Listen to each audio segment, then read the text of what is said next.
You guys know those podcasts that are like, oh, women these days want a high value man. Women these days don't want a man that doesn't have a job or a car. Women these days want a man that is high value. Blah, blah, blah, blah, blah. Like the Andrew Tate regurgitated BS, basically.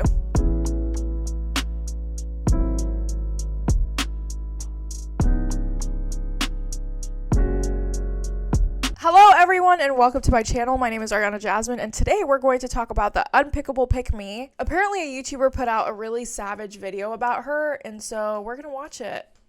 So make sure you like and subscribe and let's get into it. Word on the street is that Pearl is gay. Honestly, I wouldn't be surprised. Not in a hater way, I just wouldn't really be surprised. Well, I take it as a compliment. People think I'm insane because I don't think women should vote. I had this realization. The men are smarter and better at everything. Women have been told what we want to hear our whole lives. From a historical perspective, women are pretty bad.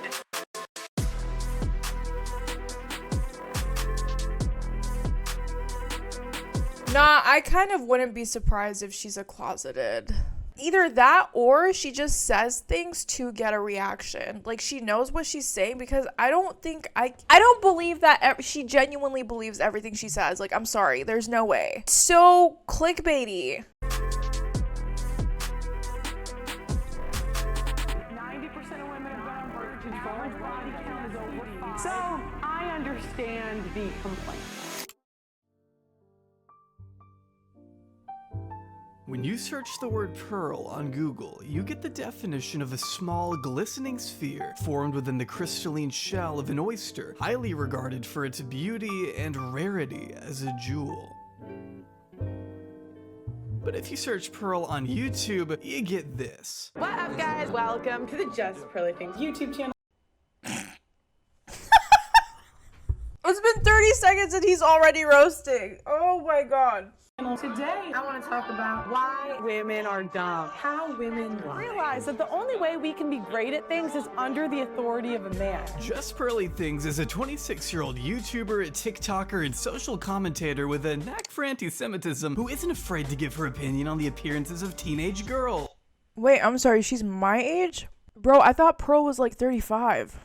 All in an effort to promote the red pill, a community I pray will one day fade into deep obscurity. My husband's texting me. He wanted me to tell you that we will have our daughter ready for you as a virgin. These influencers, alongside Pearl, can be recently seen advocating against the 19th Amendment. I don't think women should know. Huh? I don't think women should know. Lord Jesus, keep on going. Making bold claims about what women really want. I swear to God, this show has made me believe I think women like to be cheated on. And pushing to criminalize a person's legal option to get divorced. Oh, actually, I think we should ban divorce too. Yeah, I think that should be banned.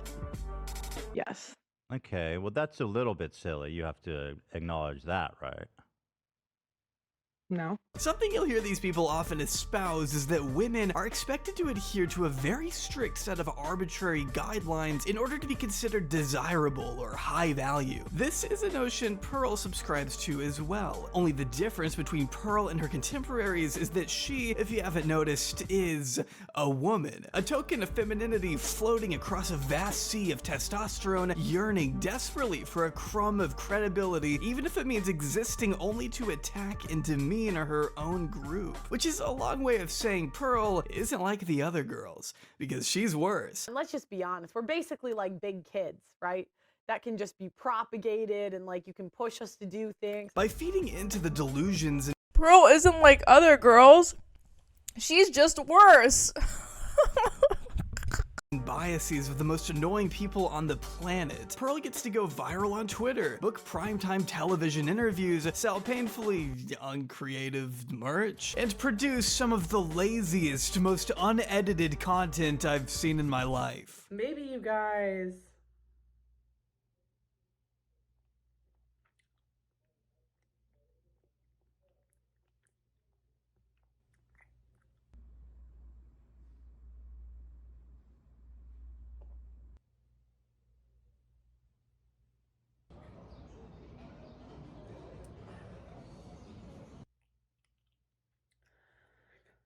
I can't find it. Maybe she genuinely I have been suffocating myself to get to 5,000 YouTube subscribers. This girl goes on her fucking phone and is texting during a YouTube video and gets hundreds and thousands of views. Be fucking for real. Openly sees her work as an act of good. Or maybe it's possible that Pearl is only doing all of this to feel a sense of pride and acceptance that she herself has never received. Because believe it or not, Pearl wasn't always like this. Before all the hate and desperation that plagues her image today, Pearl's life actually seemed far less polarizing just a couple years ago.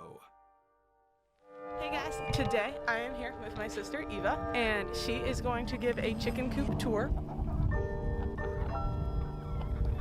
I don't need no validation. Yeah,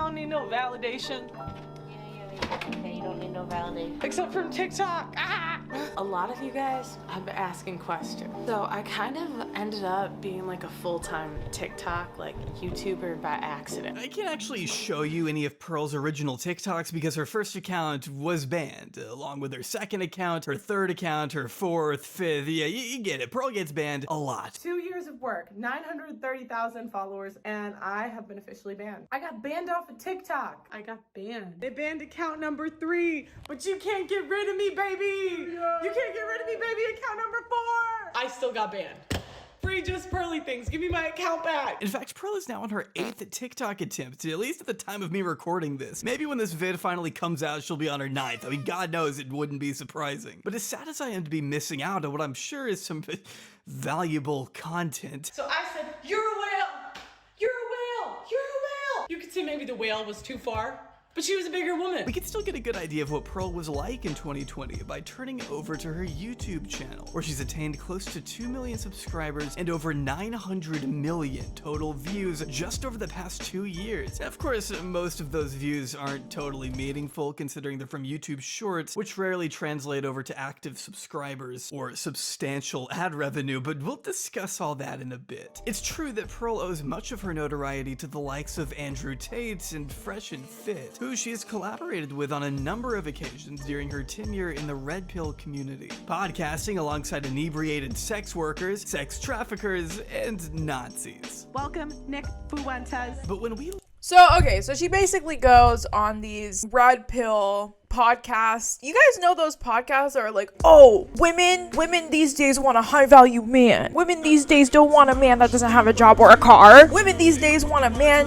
that is high value. Blah, blah, blah, blah, blah. Like the Andrew Tate regurgitated BS, basically. look back on some of her earliest uploads, we can see Pearl was actually once pretty far removed from the characters who make up the Manosphere. In fact, I doubt she even knew who any of them were back when she was making things like My First Vlog, A Trip to Florida, Chicken Coop Tour, wrong spelling, and Mansion House Tour, 10 bedrooms. Okay, so I'm gonna show you the front of the house. See, Pearl herself comes from a very wealthy, sheltered background in Chicago, with both of her parents, Dan and Jennifer Davis, being quite accomplished software engineers in their own right. Jennifer being listed as the former CEO of Davisware, a multi-million-dollar company the couple founded together. She's now the CEO of another organization she founded, Be Exponential, which is described as an online community seeking to provide tangible and realistic advice to women and mothers specifically navigating parenthood or life as a whole. Their website also mentions that Be Exponential was built by women for women, which is an interesting footnote considering the kind— You know what? I am not surprised. I am not surprised that Pearl comes from an ultra rich white suburban family. I'm not. Because from the way Pearl operates, you can just tell she has never been put in her place ever in her life. Like, the way she speaks, the way she holds herself, the way she talks about things, I mean, it's fully giving privilege, number one. But number two, I just don't really think she's ever gone through any real kind of monetary adversity, right? Like, when I look at her, I mean, y'all saw her house, y'all saw her parents. I mean, I think this is all a grift. It's all a grift. Honestly. Last year, Davisware brought in $86 million in revenue. Her dad makes about $14.4 million and her mom makes about $23.4 million. Yeah, exactly. This girl comes from such a privileged background, she could go her whole entire life never working a single day, and she will be fine. And yet she feels like she is in a place where she can speak about whether women should vote or not, or what women should be doing in their private time, X, Y, and Z. Like, you have never gone through any kind of monetary adversity. So why don't you shut the hell up, honestly? Ari says she is wealthy. Why is she attempting to gain clout for profit? To be honest, I think she's gaining clout for more of a... I'm going to explain this to you from a more personal standpoint, right? I am a creator. I'm not that big on YouTube, right? We're working on YouTube right now. That's why you're going to subscribe. But in general, I've met a lot of YouTubers. I've met a lot of content creators. I've gone to VidCon. I've gone to events with Getty Images. You guys get the point, right? You guys have seen me on Instagram. Like, I'm around people, okay? Most of the time, people who become creators crave attention. Now, I'm not saying all creators are this way. I'm not. But in my personal experience, I have met some creators where I feel like the sole purpose of them creating their content is to get attention. I don't think Pearl will ever need this money, ever in her life. I don't even think she really does it for money, to be completely honest. I think she saw a gap. She not only saw a gap, but she also saw the societal growth, right? In the Andrew Tate, Red Pill, etc., Alpha, BS. And she hopped on the train. And not only is she making a lot of money, but there's so there's an element of being self-centered. Look at the type of content that Pearl uploads. She's constantly saying, I'm not getting Botox, I'm not getting fillers, I'm natural like women should be. I am going to be a virgin until marriage because that's what traditional wives need to do. Today's women are X, Y, and Z. A lot of her content is surrounded around, this is what I'm doing because I'm so much better than everybody else. You're just a modern day whore, right? So no, I don't think she does this for money. Now, albeit I do think she makes a lot of money, right? In retrospect as a creator, but I don't think she does it for the money. I think she does it because there's a certain amount of attention and a certain amount of self-centrism that comes with her platform, and she's feeding off of it. That would be my best guess. Now, just to be clear, I don't know Pearl. I don't ever plan on knowing Pearl. I don't know her personally, so take whatever I say with a grain of salt. I'm just saying this is based off of my personal experience when I've met a plethora of different content creators. Kinds of things Pearl has been known to advocate for as of recent. For instance, Pearl believes men solely built society by themselves. Therefore, it must be impossible for women to be oppressed because the men have already solved everything. Men built the world. Men built the world for women to just shit on them. Right. In the world that they built. They built a society that's safe. There's no wars. We have the police to protect us. When they talk about women being oppressed, it's wrong. It's not correct. She doesn't actually believe men and women are equal. She's very open about this. I think there's something evil about telling women we're equal to men. How can you say with your whole chest that there's no wars? It's like, honey, do we live in the same reality? Are we on Earth? Or are you chilling on Pluto? Because there's definitely wars going on here, honey. Because it demasculates the men and it harms the women too, because it takes away the one thing we need, which is guidance. The more I think, the more I'm like, gosh, the natural world order has to be men, women, children. Maybe government, I haven't decided, I have to think more about that one. The men we reproduce with must be superior because they create everything important. It doesn't seem like we really do much if we don't follow the natural order of the world and we're left to our own devices. So maybe I'm just a sexist. Are my eyebrows good, guys? So there's no reason for them to have equal roles in society, I guess. In fact, Pearl believes women tend to do more damage by being in the workforce. Whenever we take over an industry, we just ruin it. It's so sad. We'll base everything off our feelings and add an HR department, take away the competitiveness of industries. In the last 100 years, women have really taken over education. And you don't Women in companies equals HR. Sounds legit. Happened when we took over education, everyone got dumber. Now they have a teacher and a teacher's aide. 2 women cannot teach the way 1 man used to teach. That's how bad it is. That's why I don't think therapy works when they're women. Women are just gonna comfort you. They're gonna tell you what you want to hear, where men will tell you how to fix it. But the problem is women, we never want to fix it. Actually fix it. Yeah, maybe ban women from the police force. If women women's jobs disappeared tomorrow, society would probably be fine. But if men's jobs disappeared tomorrow, it would be rough out there. Yet here is her own mom, essentially proving her wrong, having built up a number of successful organizations, written a best-selling book, and still managed to look after and provide for 10 children all at once. See, this is why I am convinced she's a grifter. This is why I'm convinced she's a grifter. Like, how can you genuinely believe this bullcrap when your own mom has raised 10 children and owns a multi-million-dollar business? 2 multi-million-dollar businesses, not just one. Like, okay, chat, do y'all genuinely believe that she believes everything she says? I don't think so. I don't know. It's very hard for me to be convinced that she actually believes everything she says. See, that's what I'm saying. Okay, we got 3 no's in a row. That's what I'm saying. I don't think she genuinely believes what she says. There's no way. It just does not make sense.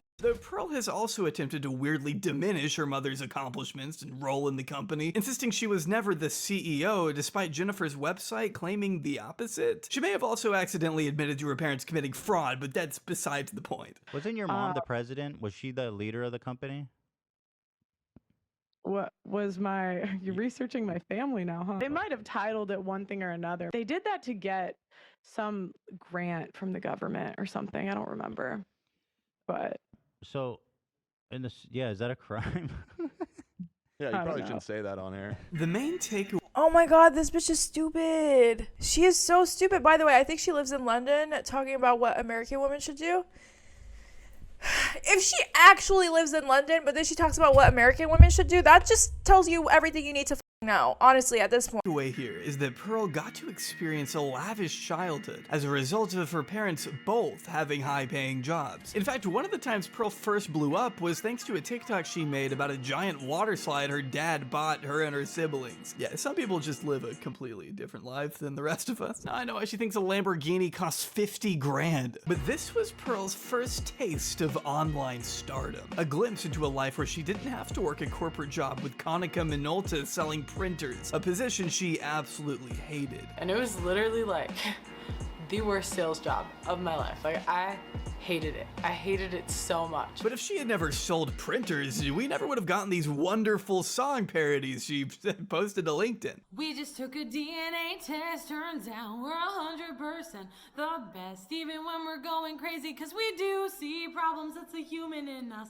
Bling bling, then we solve them, that's a salesman in us. I'm starting to... She posted that out to LinkedIn. Not YouTube, not Instagram, LinkedIn. To see why she hated working there. You should call me on my work phone all day when you need a printer. Call me on my work phone all day when you need a printer.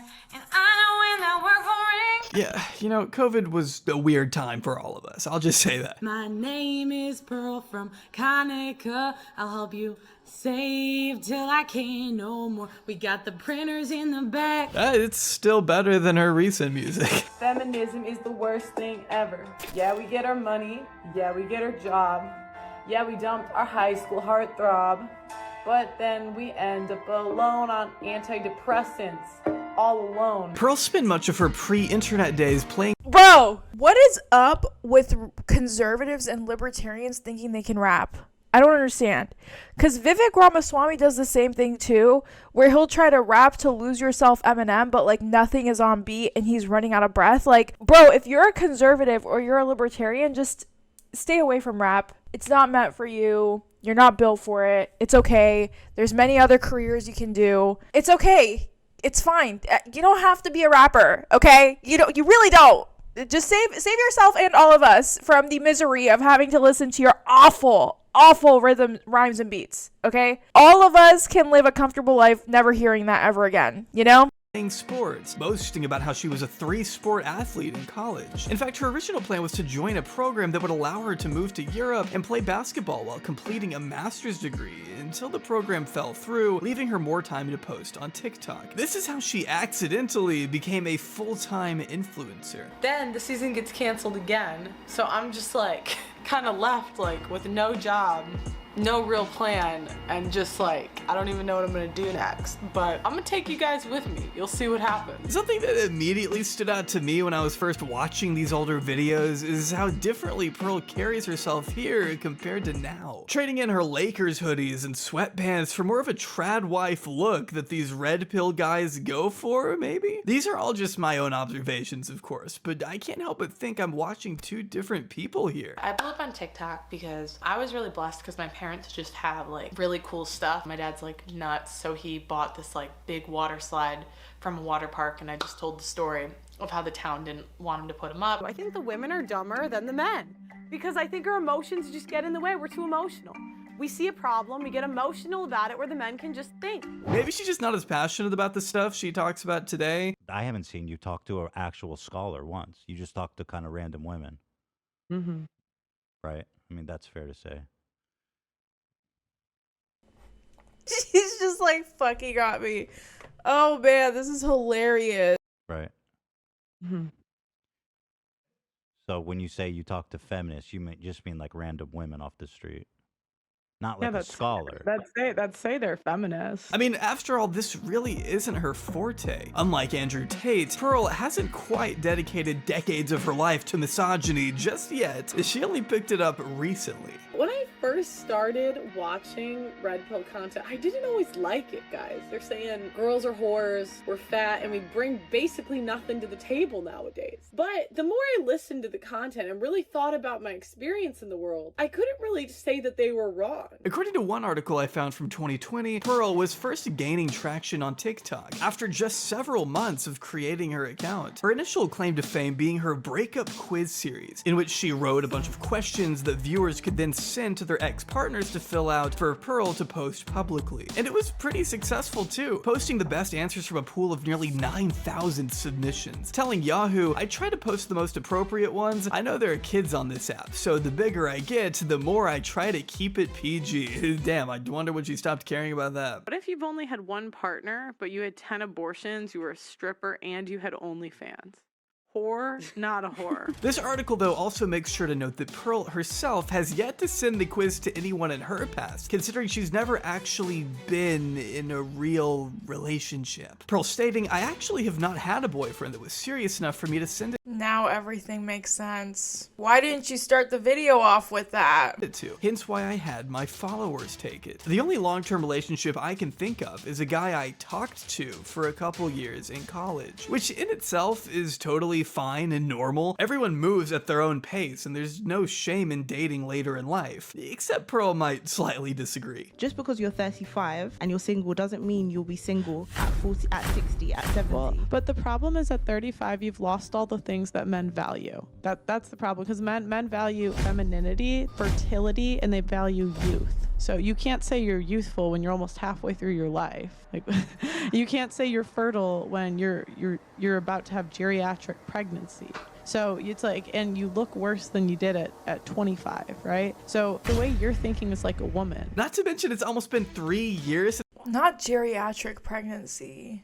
Oh my, I'm speechless. Since this article was published, and to my knowledge, Pearl still has yet to be in an actual long-term relationship. Though there was the time she briefly dated the angry TikTok reaction guy, not for very long. Her ex-best friend of 22 years, Emily, says that despite her brief time with angry reactions, Pearl— Wait, am I the only— she dated a black man? Don't tell me I'm the only one that thought this, chat. Don't tell me I'm the only one that thought this. I cannot believe she dated a man, and a black man at that. Oh my god. Wow. She dated the angry guy reacts. Yeah. That's wild. I did not know that. Yo, maybe it was like a social media relationship though, because I know a lot of people do that. I know a lot of creators have like these social media relationships where they'll just like do it so they could do cute coupley content and then like move on once they get what they need out of it. I don't know. It might have been that too. I have no idea. Pearl has still never had a serious relationship. Has you ever been engaged? No, never. And she's never even been in a serious relationship. Like, honest to God, her and Wanye, like, that wasn't even that doesn't even count at all, because what was that? And that's where we run into a bit of a problem. Pearl, as someone who has evidently never been married, never been engaged, never even held down a boyfriend longer than a few months, still somehow has the nerve to tell other women what to do in their relationships. Publicly. It's her job to do that. A huge part of her brand relies on judging other people's marriages from afar. Pearl likes the idea of being married. She wants a family someday and wants to have kids. But does that by itself mean she's a reliable source on how a marriage needs to work? What exactly gives her the right to tell others how they're doing things wrong when she herself hasn't even experienced a relationship the way she thinks she wants it? Pearl's relationship advice might as well be completely fucking discarded, even by her own metric. I've noticed a lot of therapists are like older single women, and I'm kind of like, if you can't maintain a relationship, why would I take advice from you? This is just something I've noticed. Yeah, like, why would I take advice from you if you can't maintain a relationship? As Pearl continued to solidify her position in the dating community on TikTok, she eventually discovered a man named Kevin Samuels, another influencer who rose to prominence around this time for his videos on relationships, which were a tad bit on the controversial side. But if you have made it to 35 years old and you're unmarried, you are a leftover woman. It's cheating when you do it. You're cheating. We don't. We just have sex. Women like you die alone. Okay, maybe a lot bit on the controversial side. But this is who introduced Pearl to the red. Oh, bro. Kevin Samuels? Kevin Samuels and Pearl together is... You might as well just jump off the Bay Bridge at that point. Like, you might as well just oh my god. I had no idea these two actually collaborated together. That alone will create the downfall of society. Oh my god, I don't even know how else to explain this. It's like the king of incels for mostly men of color, and the queen of feminine cells for just trad wives in the suburbs come together and create content. Do you understand? Do you understand what kind of a hellscape that's going to create? I don't even know if I want to watch the rest. Like, this is bad. This is bad. The two people you don't ever want to have meet is someone like Kevin Samuels and Pearl. Do you understand me? That is a recipe for disaster. Red Pill, name dropping him in a video for the first time in 2021, where she discussed several of his beliefs, specifically his philosophy on cheating. People cheat, right? Obviously, if you have more opportunity to cheat, you're more likely to do it. But it's just weird to me because when I grew up, like, my dad was never like that. See, a lot of this stuff was extremely foreign to Pearl, given that her dad never fit the mold Kevin Samuels often talked about in referencing men. Her dad never drank, never smoked, never cheated, so this kind of rhetoric coming from the manosphere was like a glimpse into a whole new world, one that Pearl was clearly willing to explore. This video in particular may seem from the title that she's challenging Kevin's beliefs, but she more so just kind of says a bunch of words for 5 minutes. I think a lot of people cheat because of like situations that they put themselves in. So I don't know if that's like a disagreement or what. In my notes for this one, I just wrote down, "Goddamn, she rambles. She doesn't even make much of a point here, LMAO." Does that make sense? I don't know if it makes sense. I'm half paying attention to driving, half paying attention to you guys.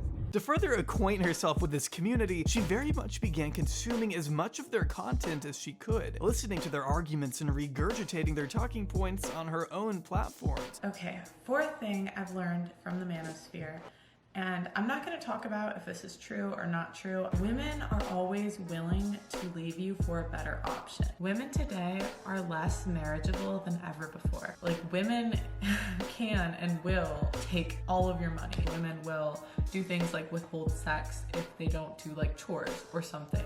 Period. Women, people with vaginas, we call that P-power. P-power, baby. If your partner doesn't listen to you, unlock the leash of the P-power. I'm just kidding. She was so excited to share what she had learned, in fact, that she even brought her family into the mix, which had some varying results. Today, I have a special guest on the channel, my little sister, Amelia. She's super excited to be here. I'm going to be showing her some of Kevin Samuels' savage moments because she was not willing to sit down for a full clip, so. Yeah, her sister does not give even a single fuck Just please let her go. Do you think women get upset at men a lot? Depends. Do you think they say things like men are trash a lot? Do you think that's okay? Sometimes. Really? Depends on the guy you're talking about. Do you think, but in general, do you think that's okay? Like, men are trash, like, just in general?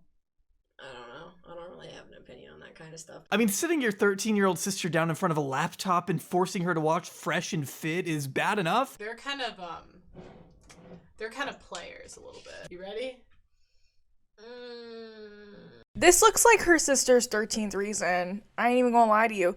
That is what I used to look like when I had to sit down and learn math with my dad. Do you understand me? Like, that is the face of just like pure impending doom and just like, I am tired of my life, but I have to sit here because my relative is forcing me to sit here. This girl does not want to be watching Fresh and Fit with your crusty ass, Pearl. You're forcing your sister into indoctrination, and she's clearly not happy. Let the poor girl go, please. Stop looking like I'm torturing you. Why the hell are you gonna pay full price for a goddamn car that's been used? If I'm gonna invest into you, I need to know you are not used, man. What does your YouTube feed look like on a daily basis? It literally looks like this stuff. It's like men's dating advice. You are so single. Someone had to say it. But why are you also exposing her to the repulsion that is your community? I mean, these comments are insane. She has no life in her. She's gonna do hard drugs when she... And her sister does have a point. You're so single? Yeah, you are. If you sit down as a woman and you electively watch Fresh and Fit spew bullshit, you need a lot more than therapy. You need a lot more. Like, I don't know what you need necessarily, but it's a lot more than therapy, okay? Is not attracting anyone in life. She will die alone. I'm not sure if she's strictly heterosexual. Your sister is clueless. Like, no man, she's just a teenager who doesn't want to watch Kevin Samuels videos at 2 in the morning. Is that so unreasonable? So that was Kevin Samuels. What did you think?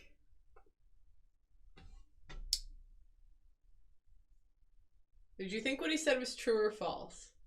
I don't know. If I tried showing my little sister some of Pearl's videos, I think she'd deck me in the face. I prefer Kevin Samuels to Fresh and Fit. I prefer Minecraft YouTubers. Watching Pearl try to get regular people on board with her new belief system is truly a sight to behold. A girl will only love a guy like that's like the best she can get. But if she has a better option, like that makes more money, is more attractive, is like just a better all-around option, she'll leave her current like boyfriend or husband for them. Oh. I mean, just here you can tell her friend isn't nearly as invested in this conversation as Pearl is. Basically, the candy store analogy is like sex is candy, and girls get it right away. But most guys don't have access to sex till their late 20s, early 30s. Okay. So if you get married like before that, they think that like girls should put up with cheating, basically. This is what I look like when I go on crappy dates. When the guy starts spewing BS and I just have to sit there and smile until I leave and ghost him, that's the face I give. Yeah, I know. Because, like, it's not fair to the guys because, like, now at 35, they finally put out their money right. They got to the gym for 5 years, did all this stuff. Now they get to have sex with a lot of people. So why would they only settle for one? Well, then why did they get married? Come on, candy store analogy? If you tried saying that to any person who doesn't frequent incel forums on 4chan, you're gonna sound insane. When you have to keep telling your friend not to read any of what the chat is saying on your own live stream, you know you're cultivating a really awesome fan base.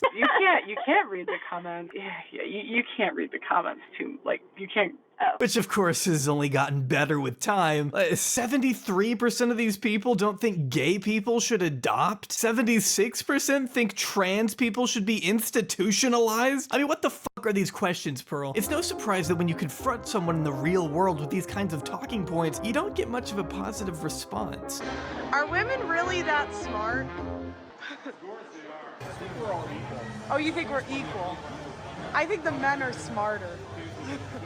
If you say so. Hell, Pearl has lost lifelong friendships over these takes. Her ex-best friend we mentioned earlier, Emily, being amongst the most vocal after Pearl publicly lied about her being too fat to get pregnant. So Hannah and I were friends from 2002, pre-K, until last year when I stopped being friends with her. So in the beginning of her video, she's talking about our last conversation we had a year ago in March, where I confronted her about talking about women's bodies and their weight and all that cuckoo bird shit she talks about. And I was like, are you okay? Are you okay? And no, she defended it all. So I was like, okay, we're done. I'm sorry. I mean, these two were close friends. There's no disputing it. Pearl is deluding herself to the point that it's affecting her personal life. Just like how Sneako's family didn't invite him to Christmas on account of his batshit opinions. Do you know that this is the first...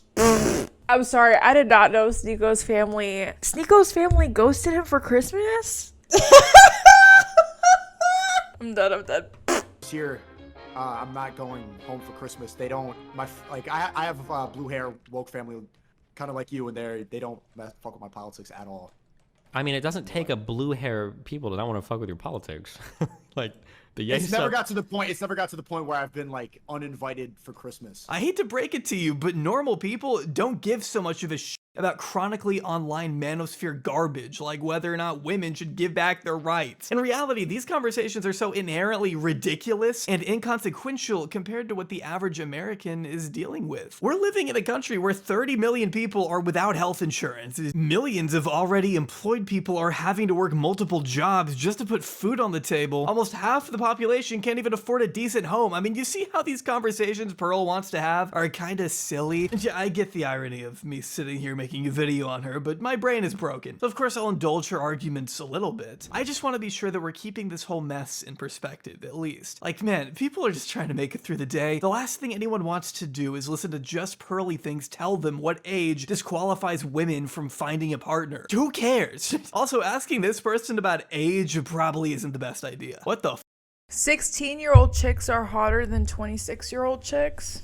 What kind of a tweet is this? Like, what normal person says shit like this? She's like a breeding ground for pedophiles, I swear to God. Like, you have to be a pedophile to like a tweet like this. Genuinely speaking. What was she cooking here? Not that it's literally any excuse that she's doing this, because what she is doing, I can't even put into words how disgusting it is. But I've known her since 2002. I do not think she thinks that way. If she does, fuck her all over again. I don't care. But I don't think she does. I think she does it to rev people up and to get more views and to get more money. So all that to say, I'm curious to see once she does find a husband and find a man, is she gonna keep this act up? Because is she gonna find somebody that shares these exact views with her? Or is she gonna meet someone and be like, okay, I don't actually think this way? According to both here's what's gonna happen. Pearl is currently in the stage of fucking around. Soon enough, she's going to find out. You understand me? She's fucking around. Soon she's gonna find out. And when she does find out, it's not gonna look pretty. But at that point, there's no one that's going to save her because she's just been such a menace to society. Everyone's gonna be like, haha, you deserved it. So I don't make up the rules. This is just my prediction. Emily and angry reactions at Pearl's bizarre obsession with churning out the most mind-numbing takes imaginable seemed to happen overnight. Because a lot of people be in my comments be like, she had to have been like this when y'all was dating. Bro, no, she wasn't at all. She was not like this, bro. I mean, we know she used to be normal-ish. What happened then? How do you go from making such innocuous vlogs with your family to outright pandering to the lowest form of men on Twitter with no shame? Well, without making any unreasonable assumptions here, we know from Emily that Pearl has been consistently fixated on finding a boyfriend in the past, staying up late into the night, and poring over all the numbers and information she could possibly find in hopes of finally attaining a high-value man of her liking. It's honestly like sad because she was always trying to figure out what could she do to get a husband. I always told her that she did too much research. She was always online, like looking up relationship facts and stuff like that, and she would be up late like doing it. And I'm like, just stop. Yeah, just stop doing that. Like, let's. You know what? What if Pearl just grew up to be salty? All of her friends around her or the people that she knew, her peers, were getting men, and she just didn't have any luck finding men. Because listen, when I was in high school, I was the ugly duckling. I was the ugly duckling, like dead ass. Like, no one wanted to look at me. No one wanted to talk to me. Like, everyone called me Haryana because I'm just naturally hairy. I'm Persian. And like, I had a best friend and she would get all the boys all the time in high school and no one would even look at me. Like, I was always just that friend that would like run around with her kind of and just like watch her go on these dates. And so like, yeah, it does really kind of mess with your mental. Like you do start thinking like, what is wrong with me? What could I do better? What could I do differently? You know what I mean? So, I mean, I could kind of see if she's been struggling with this her whole entire life. She just built this kind of like deep ingrained saltiness, like anger towards society and like, oh, all of these whores, quote unquote, are getting all the men, and then people like me who are good and they're doing the research or blah blah aren't getting any of the men. That's because society is just screwed. You know what I mean? I don't know. At that point, I would suggest you to go to therapy, but I think Pearl is way past therapy. Let's just naturally look for a man. Which again is fine. Everyone deserves to find love. Except I don't know how she expects to do it when this is how she advertises herself to the public. Now I'm not gonna sit here and pretend I know exactly why she pivoted so hard to red pill content. We simply don't know the definitive reason as to why she's so susceptible to the manosphere. And oh wait, there is a reason, and she said it herself? Oh, okay. Or even girls still ask me, like, how can you listen to this man? And I have one answer for you. Low self-esteem. Yeah, that's real. Her answer to the question, why do you listen to this sexist trash, basically boils down to, oh, it's because I hate myself. From a young age, I haven't thought highly of myself. I never thought that I deserved a lot, to be honest. I never thought of myself as a queen. And I never thought of myself super highly. I'm gonna just be honest here. From a young age, I was what you call humbled. Okay, most of my friends, right, were generally like more attractive than me. I was never the hot friend. Most guys, even the average guys, they would ask me about my friend first. And if that didn't work out, then they would come crawling to me. So what did I just say? What did I just say? I haven't even watched this video. Bro, call me Confucius. I'm basically Buddha on YouTube at this point. I knew it. I fucking knew it. Yeah, I would say low self-esteem. That's the main one. And yeah, being humbled. That's why I can listen to Manosphere content. This to me is an extremely telling moment, if not a pretty sad one. It reveals how Pearl truly sees herself, and how all the hate and misogyny that the Manosphere offers actually confirms all the loathing Pearl has always reserved for herself deep down, which I honestly can't help but pity. When you view yourself with such little regard as a person, and accept that this must be just who you are, your life becomes so one-dimensional and boring. I mean, who wants that for themselves? This all may sound What would you say is the best thing you'll learn to get over this issue? I mean, you just have to learn how to love yourself. That's really what it boils down to. I went to therapy. I started therapy when I was in 9th grade, so I started therapy at a very young age, but you just genuinely have to learn how to love yourself. And if there is anything in your face that you don't like that makes you deeply insecure, I'm not saying do a bunch of plastic surgery, you know what I mean? But when I got my nose job, when I got my lips done, and I didn't do anything drastic with my face. Like, you look at my face, you can't even tell I ever did anything, right? But just, if you're like highly insecure about something in your body, if you go ahead and alter it, it's going to like really change your self-esteem as well. So I got hair, I get laser on my body every single month. I've gotten a package for a year. So all the hair on my body, except for the hair on my head and my eyebrows, is getting lasered off. I got a nose job. I got my lips done. I get Botox in my forehead. These little changes have allowed me to create more self-esteem, but that's not the only thing, right? Like going to therapy, genuinely talking about why do I feel insecure? What happened in my childhood that created this deep ingrained insecurity, and working through it, right? Because it's just, insecurity is just a part of life. Everyone's insecure. Even the most prettiest girls are insecure, right? It's just more so about what you need to do, the steps that you need to take so that you feel secure in yourself, so you don't fall into a freaking rabbit hole like Pearl. I had a feeling that's what happened to Pearl, because honestly, I kind of get it. I'm not saying I was ever like Pearl, but when you watch your friends constantly getting attention and validation, and you're repetitively the second choice, it creates a deep ingrained self-esteem, like, you know, problem that is very hard to deal with. I don't know how else to explain it, but it just like, it kind of like withers you down. It creates a sort of self-hatred and self-pity, and just like the reflection you see in the mirror, you start to hate it. And it's just super unhealthy, you know? So, I mean, I get what she's going through. I get where she's coming from.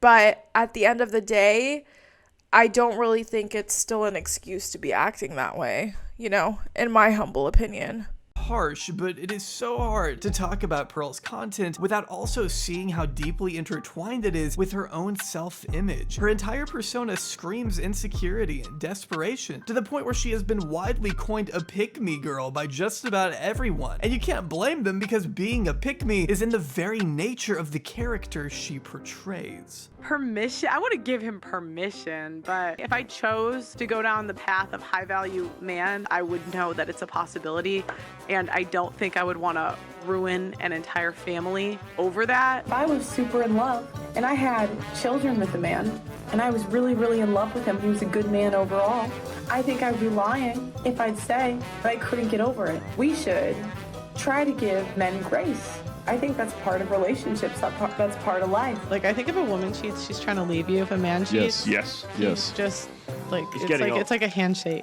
I think we can all agree Pearl needs to chill the fuck out. So this is the perceived value of the women. And, you know, maybe this would be the value of the women if we were virgins and offered men like 7 children. But the actual value is more like here. You know what? No, that's a little too high. I'm gonna make it lower. Perceived actual. Pearl uploads multiple times a day to her channel, which means we get clips like these on an incredibly frequent basis. Fat chicks have way more complications. They have a harder time getting pregnant. So if a traditional man wants children, he can't pick a fat chick. They're like, okay, if she's already chubby in her 20s, then I have a lifetime of, you know. It is exhausting just how dedicated this woman is to embarrassing herself on such a public level. I mean, just look at these thumbnails and titles, man. Men are not interested in modern women. Modern women got schooled. Modern women will never understand this. I am not shitting you when I say the words modern woman have appeared in over 600 of her titles over the past year alone. So yeah, you can say Pearl has tapped into her own little niche, which is pretending she knows everything while saying absolutely nothing. You go from an 80%, and people dispute these numbers left and right, but you go from an 80% chance of a happy marriage with 0 partners to a 20% with 5+. In one Listen, I know the average person has like a lot of strong feelings about Pearl, but I kind of just feel bad for her. I don't know, like I feel like she's deeply troubled. If I'm gonna be honest with you, I don't think she's doing good. I'm not buying it. I don't think she's doing good for herself. One clip titled Pearl Drops the Mic. Pearl blames birth control for turning women into hoes before going on to say no-fault divorce laws have allowed these evil women to ruin their families because social media has convinced them they deserve men they aren't hot enough for. Which might make some sense if you have the dating maturity of a 14-year-old boy. Otherwise, this just sounds like a lazy mess of assumptions and painfully broad generalizations of women who get divorced. Birth control allowed hoes to be hoes. The provider, the hoes don't pick the provider, they pick the Chad. Then no fault divorce allowed the hoes to leave. Then the government funded them leaving.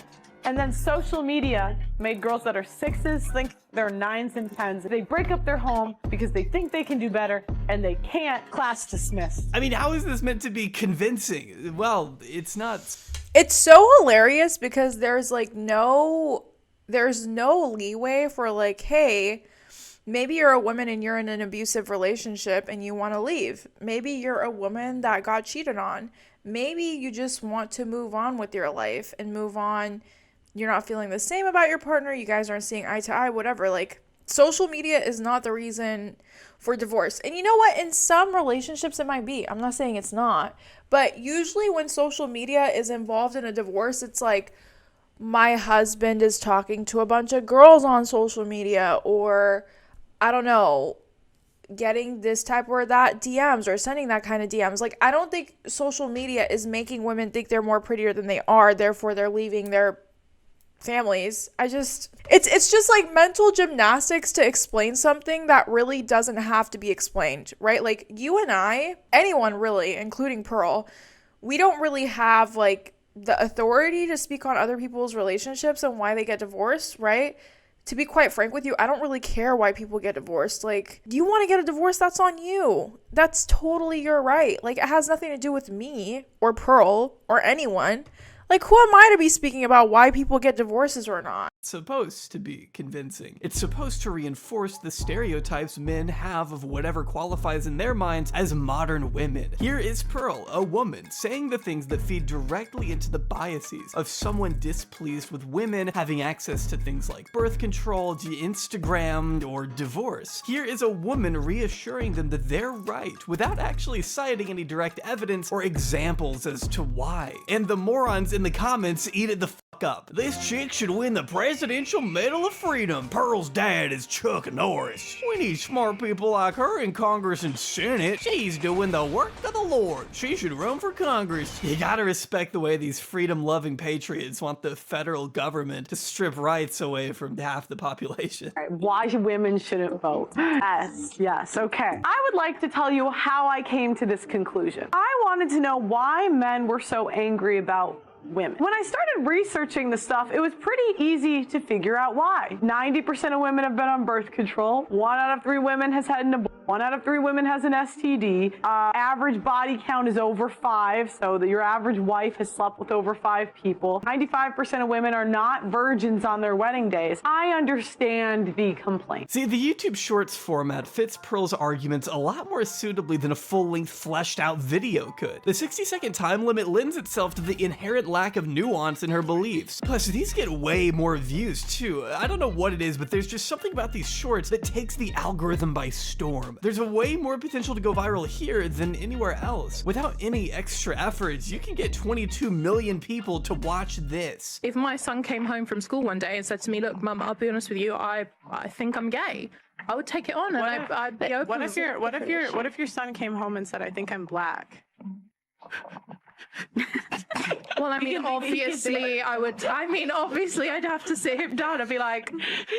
So you don't think if you thought he was the opposite gender, you might need to sit him down and tell him that he's well, that's what I said. I mean, I would listen to him. Yeah, so if you got that one, she didn't actually destroy the woke woman as the title insists. She just changed the fucking subject entirely. Multiple times, too. How is acknowledging a difference? I think kids say dumb things all the time with respect, right? I mean, my brother wanted to be a dinosaur when he grew up for a very long time. And then he went through a phase where he wanted to be a garbage man for a very long time. Kids sometimes say incoherent things, right? If a child comes home and says anything like, I think I'm gay or I think I'm black, you take them to a therapist and you talk it out. It's really that simple. Between race, sexuality, and gender, owning anybody in this circumstance. Hey mom, I think I might be gay. Are you black? That's not the same thing. Oh, okay, so now you want to change your gender. Are you even listening to me? Wow, children sure are dumb. I also love the way she sits there in silence as if she just made some epic clapback that left the room speechless. Like, no, they're speechless because what you just said was so mind-numbingly stupid, they're in literal awe. It's honestly pretty inspiring to think someone could be so confidently wrong on so many things. I think we can see pretty plainly that when Pearl isn't pulling random shit out of her ass, she's deliberately neglecting context to prove a point. Like, for example, here. As you can see, even Piers Morgan still has the awareness to call Pearl out for ignoring the fact that many women, back when it was illegal for them to vote, were still willing to take less opportunity because that's what they had been conditioned to accept. And instead of rebutting this with anything specific or concrete, her counter just does more to reinforce his point. I found out that only 5% of women wanted the right to vote. And I couldn't figure out, like, why would women not? No, it's true. It's true. You look it up. At the time. At the time. Because they've been conditioned by men to think that they shouldn't have a vote. I mean, that's what they say. But, you know, I started reading their writings, right? And what I found out was that the reason a lot of women advocated for it was because they believed it was the beginning of the breakdown of the family. Yeah, obviously, that's what their writing is gonna say. How does that mean they weren't being brainwashed? It also goes back to responsibility. Men are 80 to 90% of the military. They run all of the infrastructures that make society run. So I just think if we want an equal say in society, then be equal. Go apply to be on the oil rigs. Go be a plumber. Go be an electrician. Go be on the front lines of the military. And then we should have equal rights. But until feminists are willing to do that, I don't believe we should have the freedom without the responsibility. Okay, well, I don't think that I'm physically built for that. You might be. Pearl's position here seems to be that because men supposedly do all the heavy lifting in society, then we deserve certain privileges like the right to vote. Since women are, according to her, not contributing the same as men, they shouldn't get those same rights. But a policy like this wouldn't make much sense because not all men are doing such hard, intense labor. I'm not making this video from atop an oil rig, so would I still get to vote in Pearl land? I guess this is something Pearl realized though, because by the very next day, she was clarifying that not all men should be allowed to vote either. So there you go. We have to define what is the infrastructure. Farming, manufacturing, transportation, building the buildings, paving the roads. Now remember, women do teaching, we do nursing, but if those jobs went away, the infrastructure of society would still run. We would still have food, we would still have water, we would still have a military. Why should we have an equal say? Maybe because you're still living in society? Why should not participating in the specific fields you mentioned disqualify someone from choosing how our communities are governed? I feel like there's so much more in life to be arguing than this is why some women should not be able to vote. And also, by Pearl's standards, that means she wouldn't be able to vote either because she's a video content creator. So is she gonna stop voting? The logic is just not logicking. I don't know. I don't get it. Everyone is affected by the actions of the government, then everyone should ideally have a say. I mean, this shouldn't even be a debate. Plus, Pearl overlooks the other countless jobs that are crucial for society to run. I mean, just the fact that she's so quick to dismiss teachers and nurses really underlines what little of a grasp she has on the world around her. If nurses disappeared, our healthcare infrastructure would immediately crumble, and if teachers disappeared, we'd all turn out like Pearl. She became friends with Winston and Clementine Churchill. Why does Churchill sound familiar? Winston Churchill did something or wrote something. British Prime Minister. Oh yeah, I wouldn't know that. Let me know. Maybe I'm wrong. Maybe Pearl's just a misogynist. I just hate women, and I'm just a dummy YouTuber who doesn't know anything. Yeah, well, you said that, not me. But I will say, when literal children are agreeing with your takes, it might be time to reconsider some things. Girls don't work as hard as the boys. She's red-pilled! Pearl will spout something off like, there are more sex workers in America. It's kind of like creepy how happy she got by that. It's like a little creepy how she got so excited over that little child's response. And also, we have more sex workers than teachers now. Yeah, maybe, assuming that her stat is right, which it probably isn't. But maybe if we treated teachers right and we gave them livable wages, we'd have more teachers, right? Maybe if we actually paid them and we honored their jobs, maybe we wouldn't be having a mass exodus of teachers. But what the fuck do I know, right? What do I know? Than teachers, which has certainly been contested, as the most recent stats on prostitution from 2016 estimate there to only be a total of 1 to 2 million sex workers living in the US compared to 4 million teachers as of 2023. But let's just be super generous and say Pearl was also counting the 2 million or so OnlyFans creators in her tweet as well. That will put the number closer to 4 million, I guess, but it's clear she's not really going off of any hard numbers. And even if there were more sex workers than teachers, so what? What is Pearl even trying to prove here? That women are less interested in teaching the next generation and more interested in being sluts? I mean, what is the insinuation? If anything, it would just prove how thankless of a job teaching has become. It's not surprising that people would turn to a job that actually pays them. If you want there to be less women on OnlyFans, Pearl, then you should be advocating for things like higher wages and better working conditions, but she doesn't even want women to be teachers in the first place. 2 women cannot teach the way 1 man used to teach. They now have a teacher and a teacher's aide on average in classrooms. And it used to be 1 man, and the men used to have better outcomes. Unfortunately, there isn't a whole lot of data on this subject in general, and I have no idea which study Pearl could possibly be pulling from here. I wonder why that is. But the Center for Global Development lists the results of a few experiments from several countries, noting that in Ecuador, children were randomly assigned to teachers for 4 years, and researchers examined the impact of teacher gender on math scores. They found that teacher gender does not affect the math achievement of boys or girls, with similar results coming from other countries like China as well as Korea, where female students performed substantially better on standardized tests when assigned to female teachers. As far as Western countries, I mean, to be completely honest, I don't really think learning math has nothing to do with the gender. It has to do with how the teacher teaches. If the teacher knows how to teach math in a productive way, then students are going to understand, but most teachers don't know how to teach math, so go, the CDG notes that studies tend to find little or no effect, other than at least one from the US that found a positive one. And that's just me going off whatever studies I could find. I am absolutely lost in figuring out where Pearl is getting her information. But who am I to question the omniscient foresight of the all-powerful Pearl Davis? In fact, she's actually somewhat of a psychic. That's right, this woman can see directly into the future. Zendaya is gonna leave his ass. Her hypergamy is gonna get the best of her. I'm sorry, Zendaya is like a sweetheart, and I think a lot of like high value men are gonna be interested in her. It's not that Tom Holland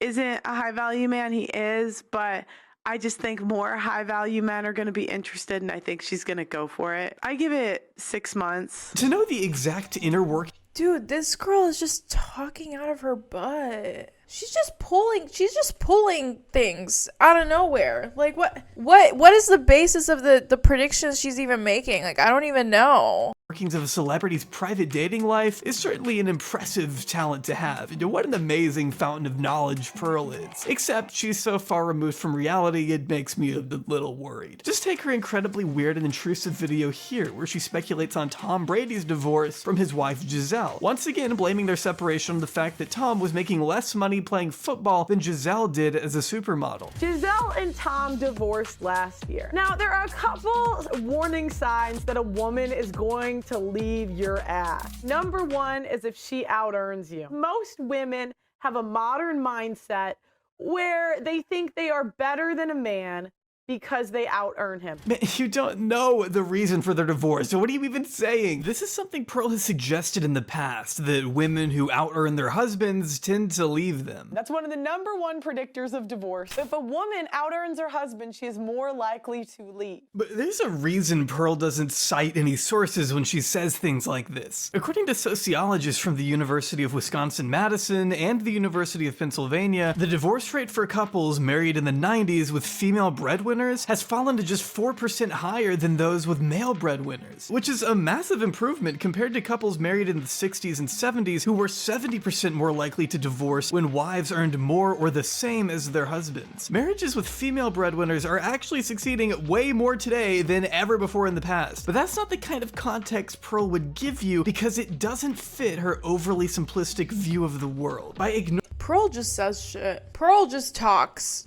That's really what it comes down to. Pearl just talks. Ignoring the circumstances around a set of data, Pearl will often use real numbers to arrive at a faulty conclusion that fits her narrative. Not to mention there's basically zero indication that money played a role at all in Giselle leaving Tom Brady. Back in reality, Giselle has stated, sometimes you grow together, sometimes you grow apart. When I was 26 years old and he was 29 years old, we met, we wanted a family, we wanted things together. As time goes by, we realized that we just wanted different things, and now we have a choice to make. And that's basically all we know. They've otherwise kept things pretty private for a reason, and I don't think we should know anything more than what they're willing to share, nor is it appropriate to speculate. And it certainly isn't appropriate to manipulate their story to fit your own agenda in front of 500,000 people. Now, why is it rumored that they divorced? Oh, he was working on his career too much. But the funny thing is, if the men were not working on their careers, we would not want them anyway. And what you can see is this is a control tactic of modern women. The way Pearl is speaking here, you'd think Giselle hates Tom with a burning passion, which is completely untrue. As she stated herself, she still loves and wants the best for her ex-husband, hands down, going on to say that rumors circulating about them are actually very hurtful and the most ridiculous thing she's ever heard. Pearl also refuses to believe that Tom could have possibly done anything to warrant Giselle initiating a divorce, despite there not being enough reliable information to indicate that. She's just pinning total blame for a situation she doesn't understand onto a woman because that's what's most convenient. And then she has the nerve to craft an entire narrative in an effort to generalize more women. I mean, do you see a problem? Like, this is what she does. He can do everything right, and his wife will still divorce his ass. Women are never happy. You can give a woman everything she wants, and she will never be happy. I mean, Pearl is literally just writing her own fan fiction about a celebrity couple she will never meet. I will never understand how people like her, or, I mean, Wendy Williams is not on, obviously not on Pearl's level, anywhere close, but it's like, who are you to be speaking about other people's relationships this way? There's a couple of people like Jonah Hill that I've spoken about, or Andrew Callahan, But all of those people had their texts got leaked. Like, there were so many stories corroborating. And throughout the whole entire time I was covering it, I was like, allegedly, this is all alleged. Like, we don't know if this actually happened or not, right? But it's like, to just be sitting there and making all of these assumptions about people that you don't know. And mind you, celebrities are still people. Like, yeah, you're talking about Tom Brady and Giselle, and yeah, they're high profile people. You're probably worth a cockroach to them. Honestly, not even that, maybe half a cockroach. But at the end of the day, like, they're still people. The things that you say still impact them, you know? And it's just like, but you still feel comfortable doing it. Like, that's so weird. For what? For a bunch of clicks and likes and validation?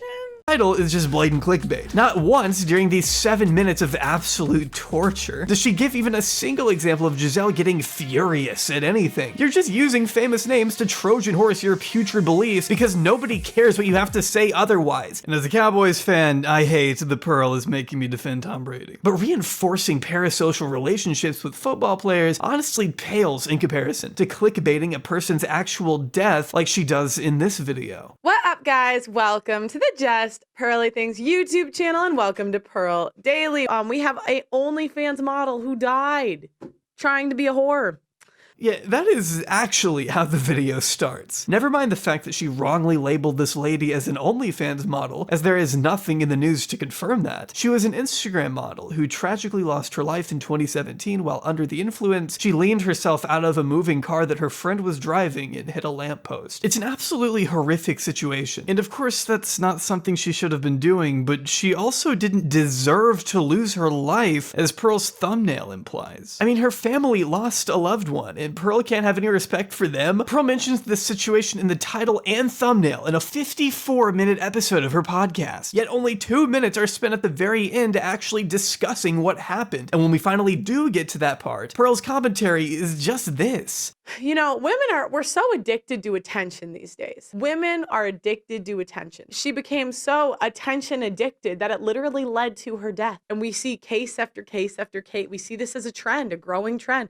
More women getting so addicted to social media that they ruin their marriages, you know, they don't watch their children, and they literally die for attention. And I think we gotta identify trends. So let me know what trends you see happening in society, and let me know what you want me to cover tomorrow on Pearl Daily. Make sure you like the video on your way out. I mean, to look at this tragedy and think, I wonder how I can use this to my ideological advantage, is sickening, to the point that even some of Pearl's own fans have called it out. But Pearl isn't in the business of being tasteful or compassionate. For example, if this is your genuine reaction to peaceful protesters being forcibly manhandled into the back of an unmarked vehicle at the hand of an oppressive government, I'm not going to take you seriously on anything. F around and find out. In the US, we have a whole month dedicated to gay people. We have flags everywhere. They're pushing gayness in the schools. There was a gay pride parade in Russia. Putin said, no, thank you. Keep that ideology out of here. And this is what happens. They shove the LGBTQ plus down your throat. Shoving their agendas down our throats by holding a fucking sign? Are you really that threatened, Pearl, by a person standing? These people didn't choose to be oppressed. They're trying to be recognized for who they are. They're embracing their true selves in the face of a very real legal and physical danger, which is leagues more courageous than anything Pearl could even dream of doing for herself. China has also shut down the Beijing LGBT Center, the last large LGBT organization in the country. I really think the US should take note. She's unironically advocating for the imprisonment of people on the basis of something they cannot change, which is some Nazi shit, Pearl. That's just some Nazi shit. I hate to break it to you. Where is my straight? If you genuinely think we need to follow Russia and China's footsteps when it comes to LGBTQ plus rights, you are lost. You're privileged and you're lost, because as a person who lived in Iran for a year and as a person who lived in a country that literally persecutes gay people on a regular basis, I promise you it's not a world you want to live in. And if you ever advocate for that, it kind of really shows the stupidity. The privilege and the stupidity. Like, you've never really lived in a country like that. You just don't know. You're talking out out of your ass respectfully. I want straight Pride Month. What about hopelessly unmarried and unhappy month for you specifically? We are getting to the point where we're putting sexuality on a pedestal. Putting sexuality on a pedestal? Oh, you mean like what you do for a fucking living? We have women that really are, I would say, genetic like masterpieces, great bodies, but they still are not exempt to being modern women. This woman is 51 and twice divorced. Literally, this woman is at the end of her life. Pearl? End of her life? She's 50 years old. Is she gonna die of old age at 56? What does life look like at 70 for her when her looks are actually gone? Because I don't know.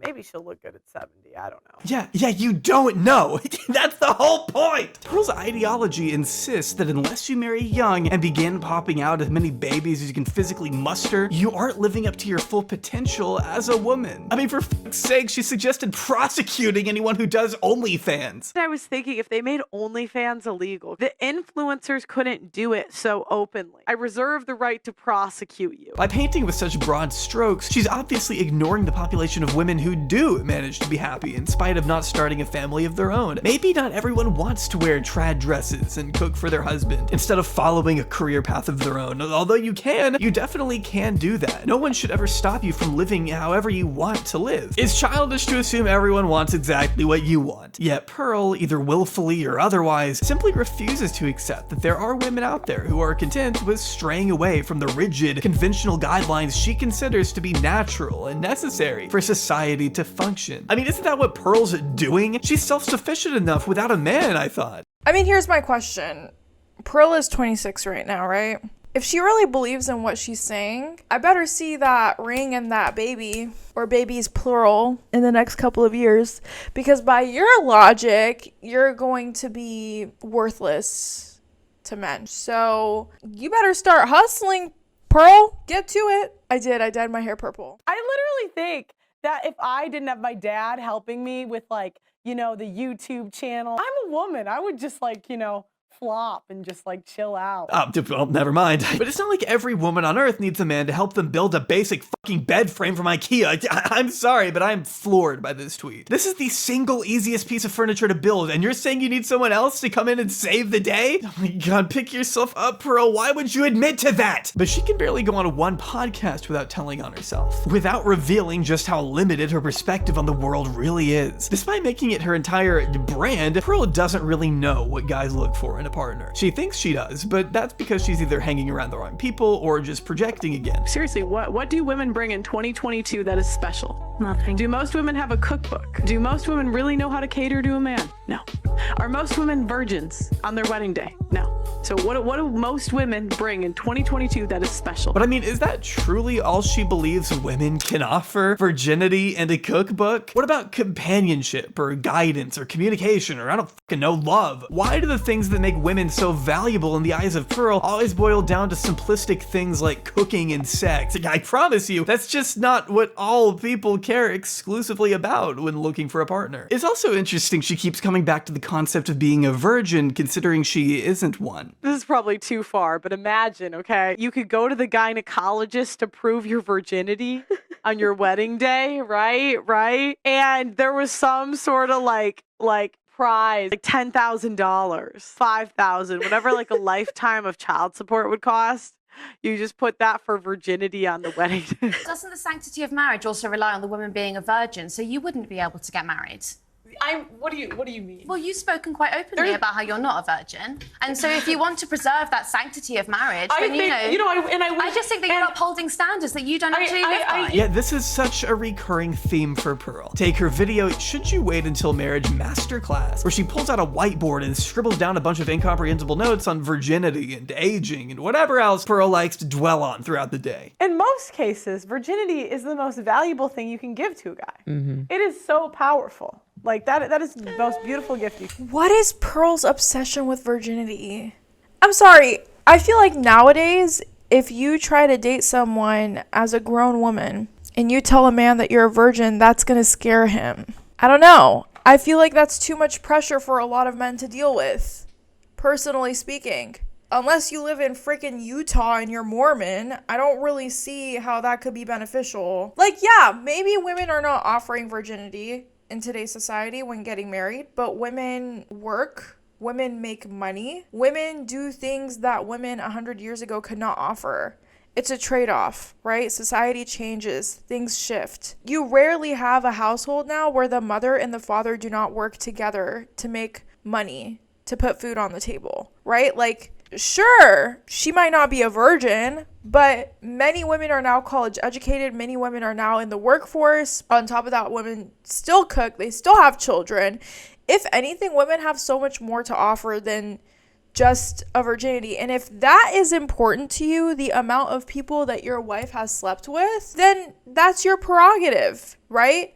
But in today's day, with how expensive things are, I would personally put on a pedestal what my husband can offer, both financially and emotionally, rather than how many people he slept with in the past. I don't quite frankly care about that. And also, it's really messed up because people like Pearl, people who speak about these kinds of things, like they never hold men to a standard, right? Like she'll talk about, oh, women need to be virgins. No one's a virgin anymore. Women aren't virgins. They don't bring virginity to the table. But it's like, are you ever going to speak about how men have never been virgins at marriage, at weddings? And this is a common thread I see in Iran as well. When I lived in Iran, women were expected to be virgins at marriage, but the men, no one asked the men what they did. No one asked the men if they had relationships, if they've had sex. It was actually expected for men to have sex, but the woman had to be a virgin. Now let's look at this on a societal level, right? You live in a society where men are not held to any standard, but women have to be virgins. How the hell do you want the men to have sex if the women have to be virgins? Do you understand what I'm saying?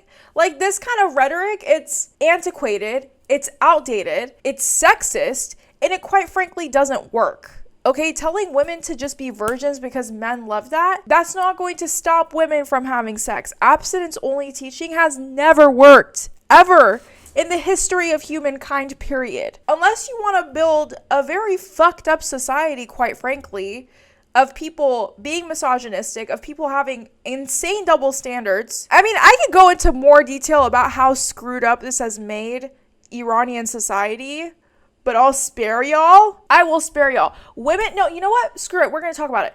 Women in Iran will have anal sex so that they don't break their hymen, right? So it's incredibly common for a young woman to be having sex in that way because they don't want to tear their hymen. Do you understand how insanely ridiculous that is? Do you understand how insanely ridiculous it is? But people like Pearl, who have multi-million-dollar parents, who have never seen what living in a corrupt society that does that endorses BS like this, she's never experienced life in a society that way, right? Therefore, she doesn't really understand what she's saying. She's gotten some clout, she's grabbed on some clout, she's running with it, and she's just spewing whatever comes into her mind, right? And it's just like, well, in societies where rhetoric similar to this is actually being practiced and put upon people, it's incredibly dysfunctional and it doesn't work. Also, it doesn't help that there's a whole entire HIV epidemic in Iran too, so that's cool as well. You know what I mean? Like, this teaching women to be a virgin and virginity is the best gift you can give a man is terrible. It's terrible. It does not work. It just doesn't work. But I don't expect someone as privileged as Pearl to ever understand that. You know what I mean? Give to someone. However, there are times when your virginity doesn't count. Jesus, Pearl, you sure that's your dominant hand? Men aren't lining up to date fat chicks. A dude will take an OnlyFans model with 100 bodies before he takes a fat chick. I'm sorry, I don't make the rules. She loves to say that she doesn't make the rules, but I'm pretty sure that's exactly what she's doing here. You can literally watch her brain struggle to invent bullet points on the spot here, and none of it's planned. None of it's based in any underlying data, at least none that she cites here. It's all just whatever Pearl can think of off the top of her head. Point number 3. Your virginity doesn't count. If you're ugly. Oh yeah, I forgot. Words are spilling out, but somehow nothing is being said. Your virginity doesn't count if you're ugly, because if your girl's face looks like it was smashed in with a baseball bat, but she's a virgin, or would you rather you get a girl that's pretty hot, but like 10, 20 bodies? 10 bodies. And that's what I'm saying. Your virginity, it's valuable, but it's not valuable if you're a whale or you're ugly. At a certain Perfect. So be a virgin, it's valuable, but if you're ugly or if you're overweight, it doesn't count. Do you understand how ridiculous this is? Point is just depressing to listen to. It's discouraging and untrue to think that if you're an older woman or you don't see yourself as conventionally attractive, then you're lost in the dating market. Why is that the message you want to put into the world? Men value youth. Youth goes with purity. But if you're over a certain age, nobody's lining up for a 41-year-old virgin. If you're over the age of, should we give them 28? Men are starting to question what's wrong with you. Why are you a virgin at 30? If a dude is looking at you and saying this is a new BMW, or I could get a slightly used BMW for a lot lower price with, you know, some mileage, but low mileage, who are you picking? Low, right. Because it's like the outside is pretty, but the inside is just yucky. I'd be sad if someone like my sister was watching this and taking Pearl's words to heart here. And yeah, I mean, of course, by the end of it, she's comparing women to cars. Where have I heard that before? Every single one of my cars, there is a scenario in which I prefer that car over the others. The same applies to women. Like, one bitch can cook. When you're hungry, you call that bitch. You want a blowjob, you call that bitch. You want you call that bitch. The house needs cleaning, you call that bitch.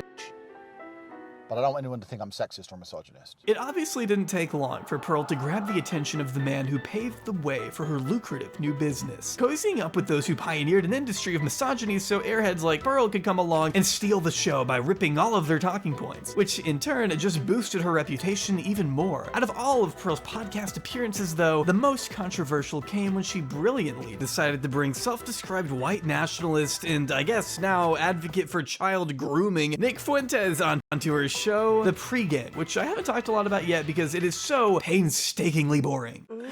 Okay. We're gonna,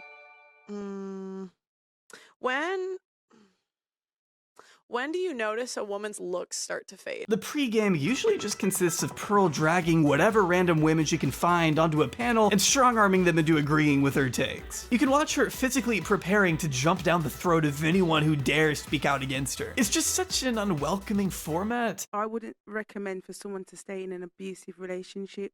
So if someone's being Why is abusive the first thing that comes to your head? Because I'm not saying that's the first thing. It's the first thing you said. Yeah, but I've known women that have left from relationships because of physical abuse. Is that the and majority? Verbal. I can't really speak for the majority. Mm-hmm.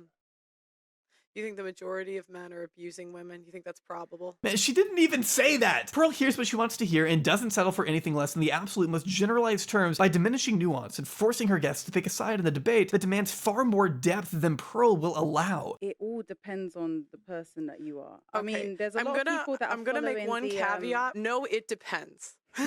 I'm banning it depends. I'm banned it. Like, we have to pick a side. And if you dare step out of line. I think what the lady is simply doing is trying to bring up the facts, and I agree that we should actually be holding men and women equally accountable because we should be saying that there are men who should take responsibility. I think if men, no, Paul, let me finish. Let me finish. I was speaking. No. We should Again, be it's holding not your, men. Okay, get out. Go. Bye. Why? I told you no. But that's just what usually happens. The episode with Nick Fuentes is a little different, given that she doesn't actually argue with him at all. In fact, she just offers his cretinous talking points about race mixing and slavery credibility by agreeing with him at times. This sounds similar to the slavery stuff too, because that's literally the founder of, or the guy who made Roots said I wanted a myth for my people to live by. So they often, but that's what they do is they embellish, and I'm not trying to say it wasn't horrible, it was. Right. But they want to make it like more horrible so that they can control people. So that was Pearl perpetuating the idea that slavery was embellished. But hold on. Yeah, we'll get back to that. Throughout this 3-hour podcast, Pearl gives Nick the floor to share why he believes the Holocaust was also embellished, casually laughing along while he rattles off the various Jewish entities that he says want to control us or whatever. I'm not even sure how much I could play here, but at one point Nick refers to himself as a Holocaust revisionist while disputing the actual number of I don't know what the hell a Holocaust revisionist even is. I don't even know what that means, to be honest. And quite frankly, I'm kind of happy I don't know what it means. People killed in the genocide, so I think that's all you need to know. It was only after she received criticism, though, that Pearl strangely removed this interview from the face of her channel, along with issuing an apology. I want to first say I take full accountability for everything that happened. Everything that happens in life, as I say to the girls on my show, is my own fault. The fact that people are making these videos is my own fault. and the situation that I'm in is my own fault. Come on, Pearl, don't backpedal on me like this. You happily put this episode out into the world. Don't deprive us of it now because you got scared of the woke mob. Don't tell me you're scared, Pearl. In between the time that we booked you to come on the show and you actually coming on the show, you had a guy called Nick Fuentes that you interviewed. Yeah, Nick. Yeah, you had him on, and then you took that interview down and apologized. So what happened with that whole thing? Oh, I can't talk too much. There's like legal things going on. There's legal things going on. Yeah, there's not with Nick, but just but there's I have a video coming out about that whole thing. So You do? you guys have to wait for the video. That video dropped a month later, where she seemed to issue a full retraction of her original apology, and instead opted to go even harder against her critics. But what led to such a sudden and massive change of heart, I wonder? She was willing to take accountability before realizing how beneficial it was to appease the audience of Nazi sympathizers she's garnered, reinforcing this new position a month later by calling Nick a nice guy, actually, and a great guest. Nick, he's a nice guy. Yeah. He's a nice guy. I think he's got some crazy opinions, but yeah, he was very nice on the show. And a lot of the stuff he was talking about, I didn't really know. Like, have I studied the freaking Holocaust? No, I don't know. Okay, but if you admit you aren't capable of pushing back against literal Holocaust denialism, then maybe don't have him on the show. I don't know. It's just something I thought of just now. But I will say, I did not find Nick to be racist. My staff actually did not find him to be racist. Okay, roll the clip. I said to her that it wasn't a good idea having Nick Fuentes on there, and I said that he is a racist, bro. I don't wish luck to racists. Oh, I'm not racist. Yes, you are. Yes, you are, Nick. Yeah, I am a little bit racist. So I did know that he was a known racist. Anyway, what were you saying, bro? And in fact, in your apology, you said that he said racist things. Well, there's a video coming out about all of that. His argument is more about culture. It's easier if you date someone in your culture. She was like being a bit like combative to him, and to me, he was just like kidding. Oh, he's just kidding. I forgot. Yeah, he's kidding. I mean, this is a guy who built his career railing against race mixing. So it's like you have this line that goes all the way up to you, and then after then your kids, grandkids, great grandkids. And then they're going to be like aliens. But hasn't that always happened in history? Like they would kill. That's what they would do. They would kill the men and take the women and the children, and then they'd have kids with those women. So it's like, yeah. I'm not saying that. Good comparison. And your line of defense is that he was just kidding when he said this to your co-host. Hey, the Italians don't claim you. You're the one dating a black guy. The Italians don't claim me. They don't claim you. Incredible. He was really polite. He showed up on time. My opinion is that he was polite overall. He was a good guest. As long as he was nice and showed up on time, I guess it's okay that he thinks slavery was embellished. Not a big deal, right? He did a panel and he spoke about his opinions on race mixing, and a lot of people agreed with him. Okay, but that doesn't change whether it's racist or not. When he spoke about it on the show, it was more about culture than race. This is another moment where I cannot tell if Pearl is being dumb or disingenuous. If we look through Nick's career as a public figure, we see pretty plainly why he has an issue with dating outside of one's own race, and no. I'm honestly speechless. I don't really know what to say at this point. No, it doesn't have to do exclusively with culture. He was also denying the Holocaust, from what I remember. Look, I'm not with that. Wow, what a wacky, silly guy. What a goofy little goober he is for denying the Holocaust on your show, Pearl. I feel like I'm slowly losing consciousness watching this interview. These guys are talking to her like she's in 3rd grade, and yet she still can't understand the gravity of endorsing a neo-Nazi to her fans. Plus, her comment sections on the clips that she hasn't taken down look like this, so you can't deny that Pearl is sending some people his way. Well, what I'm a bit confused about is you did a whole apology, but it sounds like you're not. Stop asking me about this. And this is all just another great example of Pearl having to reap what she sows. Sure, she has a lot of fun saying all these ridiculous things, but when it comes to actually being confronted by them in any meaningful way, well, that's where the cracks begin to form. We saw it a bit during the course of this interview, but not to the extent as when she made the mistake of walking into the lion's den with Ethan Klein a couple months later. Okay, can you hear me okay now? Yes, I can hear you. All good. Okay, good. Yeah, we fixed it. Hi, how are you? Your feed looks good. You sound good. Thank you.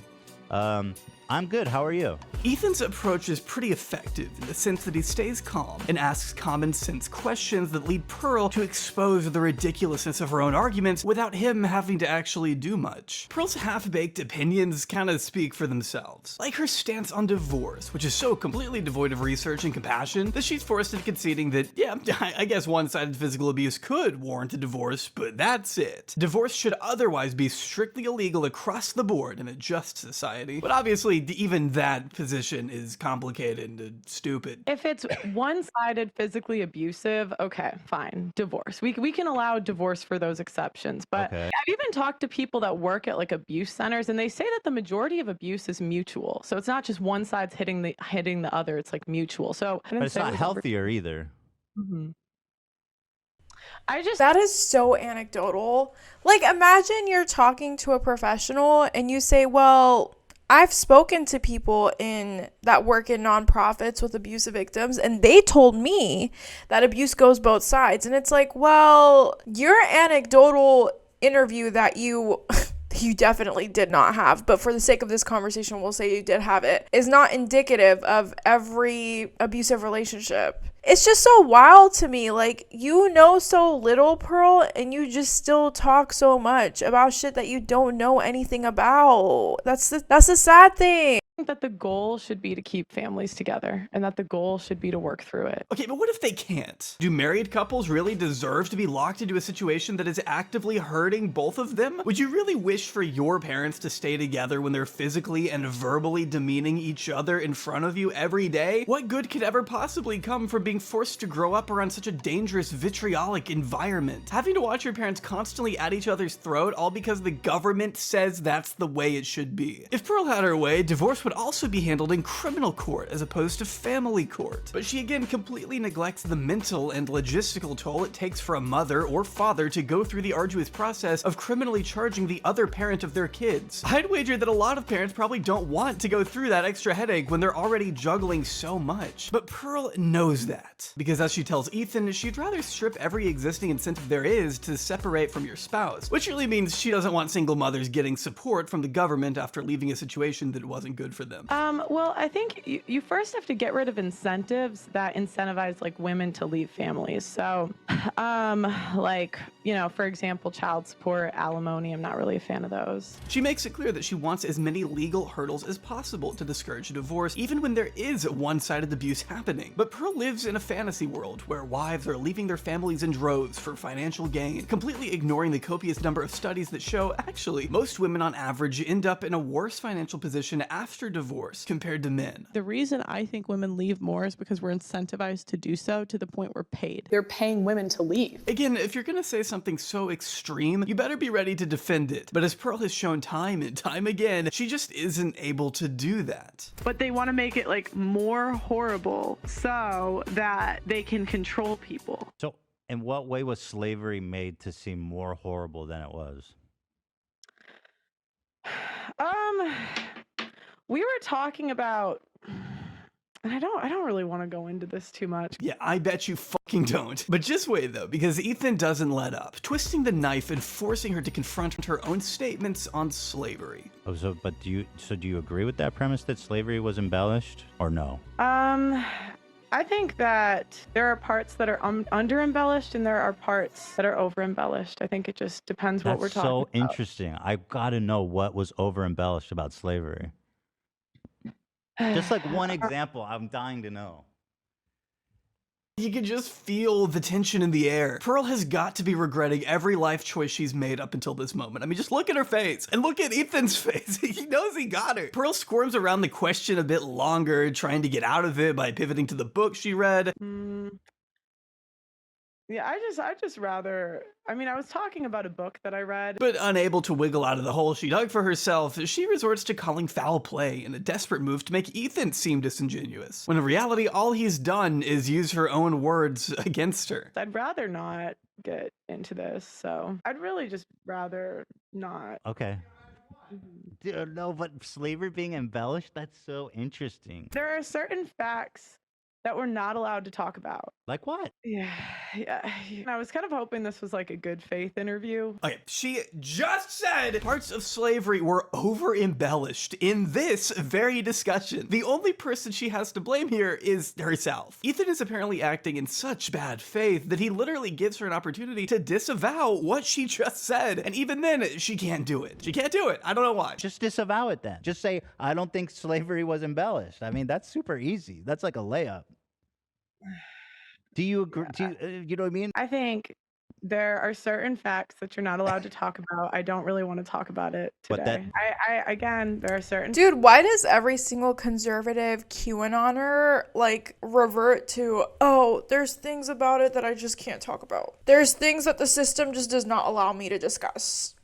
Like, no, you are just pulling things out of your butt and now you just got called out. That's the truth of it, honestly. Facts you're not allowed to talk about, and I don't really feel like getting into it today. She can't simply admit that slavery wasn't over-embellished because she's a pandering hack who has to rely on the support of socially inept, brain-dead anti-Semites who will drop her the second it becomes convenient. That's why she's so careful with her words here. It's pathetic. I'm communicating in the interview that I'm quoting an author. Thomas Sowell compared Barack Obama to Adolf Hitler. Do you like that analogy? That's the author you're quoting.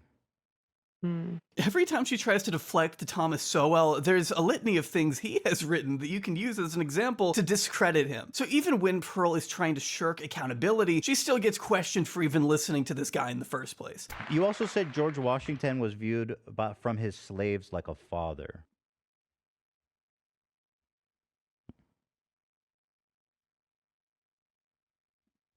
Did you say that? I don't remember. I think like if someone's a great and powerful man in history to the point like they're talking about him hundreds of years later. Did he own slaves? George Washington. Yeah, he did. Yeah, no romance to me. I'm just saying. His slaves actually, like, he had a really good relationship with them, and they considered him like a dad. I used to read actual slave accounts, and I was surprised how many didn't say bad things about their owners after they were free. It's gotta be so fun being Pearl, to just consume a bunch of writings and not consider the broader context of them whatsoever. If only we had a term to describe what happens when those kept hostage develop a sort of bond with the people keeping them in captivity. If only there was an explanation for that concept. First of all, George Washington had slave teeth in his mouth. Number one, let's just begin there with that sole fact. Number two, when you have been born and raised into slavery and you finally get out, there's still an element of fear, right? There's an element of fear and conditioning when that ties into that slavery. So if you are said slave that ends up escaping a lifestyle that you have been forced to live your whole entire life, you were put into by getting kidnapped and shipped out to America, and your previous generations, all you've known is slavery, yeah, maybe you're going to choose not to talk about it because you're finally free. Like, who knows? Maybe they felt like there could have been backlash for speaking bad about it. Like, who knows? Maybe someone would have been like, oh, you wrote bad about your slaves, go back into slavery. Like, we don't know. You know what I mean? There's so much nuance that goes into those writings, and it's just like, you can't just base everything off of that. You really cannot. Also, like I said, George Washington put slave teeth in his mouth, so I don't really know if they really looked at him like a father figure, because I don't know any fucking father that would do that. Stockholm Syndrome played a thing. This girl's really trying to sit here and say like, yo, a lot of slaves actually love their masters because in a really fucked up psychological way, they had to learn to be able to endure. To be able to survive. You know, the thing that you want to do for beat up women in their relationship, endure. I mean, Ethan touches on this, but what would even be the point of bringing this up in the first place, other than to downplay the severity of slavery? People have a right to be disgusted by that, Pearl. I thought we were talking about the issues. They are trying to talk about the issues, and ironically, you don't want to talk about what parts of slavery were embellished. You can't go into the details, probably because you know how bad it would make you look. And that doesn't mean Ethan is being disingenuous. He's trying to get to the point of what you believe, and you aren't letting him because you're a cowardly grifter at heart. This exchange is a prime example of how Pearl cannot stand the heat from her own provocative statements, which is precisely why she will not last very long in this industry. She already isn't taken seriously by those she's attempting to win over, and in the red pill community, there are no half measures. You either go all the way or you don't go anywhere. Interviewing Fuentes only to take it down and apologize isn't helping her, and then being too sheepish and embarrassed to defend herself on Ethan's show only exposes her as more of a charlatan. All she does is say things to rile people up, and I personally can't tell how much of it she believes and how much of it is just to appease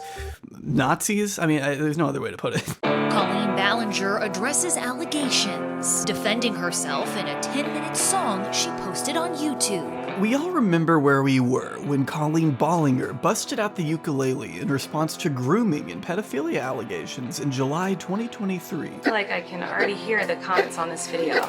Mind-blowing lyrics such as "not a groomer, just a loser," and "the only thing I've groomed is my Persian cat" left a lasting impression on all of us, if I had to guess. But none more so than Pearl, who stole Colleen's entire flow, not without adding a couple dashes of anti-Semitism and casual Holocaust denialism, of course. Why can't we talk about the... My guess is that Pearl decided to neglect showering for a couple weeks to focus on crafting a song so bad, so upfront in its content, that it's honestly more cringe than it is offensive. Just this brazen rhetoric masked as some quirky indie song poking fun at you know who. Why can't we talk about the... without getting kicked off of YouTube. Now, I'm not saying Hitler was a good guy, but I kinda wanna know why. Now there's all these conspiracy theories, and the more they talk, I think maybe they're right.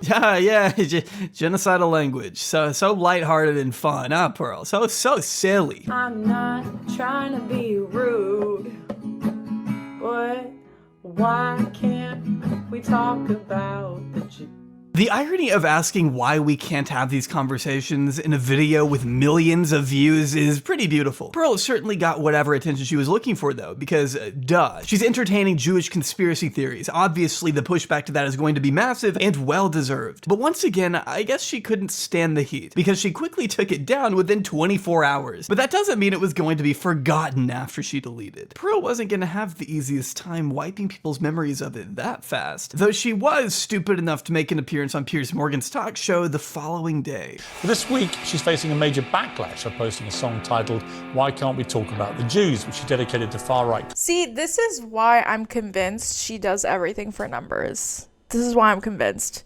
Because if she actually felt like she did something wrong, why the hell would she go on Piers Morgan's show the day after? Genuinely speaking, like if you made a video, you deleted it because you regret it, why would you go on Piers Morgan the day after? Piers Morgan, not even like a regular show. You chose Piers Morgan, which is basically, how do you explain Piers? I don't even know how to explain Piers Morgan, honestly. Basically like the British Tucker Carlson, I feel like at this point. I mean, he's a little bit more sensible than Tucker Carlson because Tucker Carlson really went off the Alex Jones deep end, but you get what I mean. You know what I mean? Commentator Nick Fuentes before later deleting it. And just so we're completely clear, this wasn't Pearl's first rodeo. She had been a guest on Piers' show a number of times at this point. But back then, it was all fun and games for Pearl. She had a blast spouting off whatever garbage she thought was funny at the time, because Piers never really got in the way. He may have disagreed, but he never really held her accountable for anything on a serious level. So Pearl definitely had her guard down by the time she walked into her third appearance to discuss the elephant in the room. Although the way she reacts to her song being played live on air makes me wonder if she even knew what they'd be discussing here at all. I mean, she looks betrayed, like she had no idea they'd be bringing this up. But I can tell you for absolute certain, she hardly expected Piers to react the way he did. Then I wake up the other day and I see this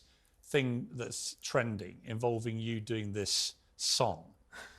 And I couldn't really believe what I was watching. I didn't know, why did you find it funny? Huh? Did you find it funny?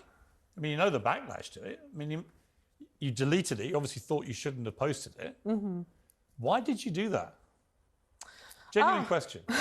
Oh my god, it hurts. It hurts. It hurts to fucking watch. The little she gives, it kills me every time. This is the face of a woman who just realized she has to defend a song called Why We Can't Talk About the Jews on national television to the founder of End Jew Hatred and an audience of 1 million people. This is the face of someone who You know what? I feel like, see, this is what I mean by Pearl operates like a privileged girl that's never been reprimanded for anything she's done. This is everything you need to know. Like, it's so obvious this girl grew up with rich parents who never held her accountable because she really just does whatever she wants to do, and she really genuinely feels like there's no consequences for it. And when the consequences do come after her, she seems genuinely shocked. She's like, well, why are you asking me these questions?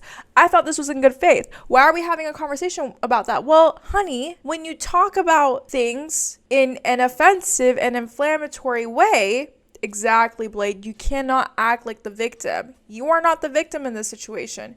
You are actually the perpetrator of borderline hate speech, depending on what you classify as hate speech, right? The pendulum can switch between different people. But you get what I mean. Like, she genuinely gets surprised whenever anyone holds her accountable. And it's like, well, sis, you say inflammatory things. You're going to be held accountable at some point. And for some reason, she's always shocked when she's held accountable. royally fucked up.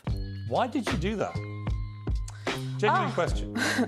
I mean, the point was more about cancel culture and people getting kicked off of social media if you finish the song. It was more about, like, you can't talk about this topic without being canceled by the left and the right. I don't really have a strong opinion either way. It was kind of just like tongue-in-cheek. But just to be clear, what are the conspiracy theories surrounding Hitler, which you feel the more you hear them, the more you're interested in them? Well, I don't know because I can't hear them. Huh? I don't well, you know the ones that Nick Fuentes. Well, I wasn't even talking about Nick. Despite my issues with him, Pierce does a pretty effective job impressing Pearl on some of the vagueness in her language here. Like, what conversation is she wanting to have exactly? What about the Holocaust can we not talk about?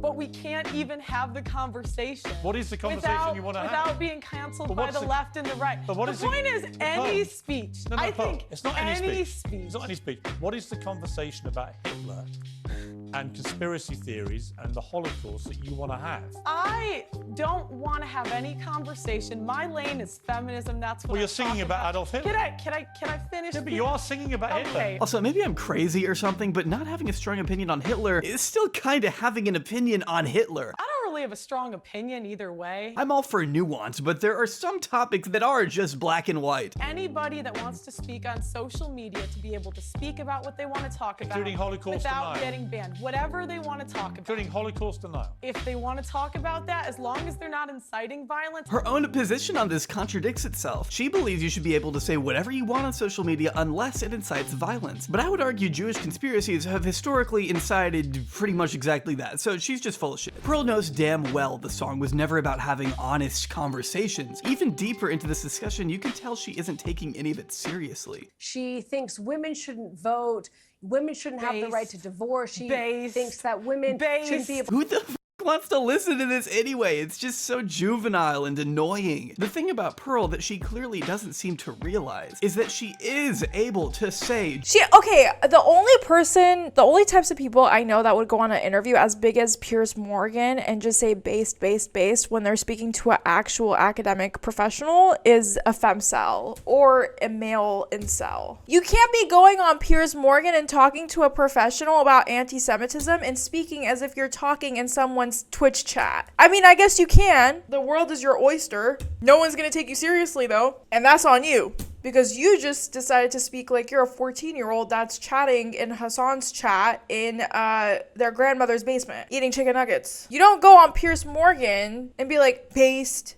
What is wrong with you? Half the viewers aren't even gonna know what the fuck you're saying. Just about whatever she wants online. She can have whatever gross conversations she desires, but the consequences are a whole different story. It's the consequences Pearl isn't willing to deal with. She can't handle the repercussions. Listen, there's a place and time for everything. The person you see, when I went on CNN, I was a totally different person. I would never speak the way that I spoke on CNN on Twitch. right?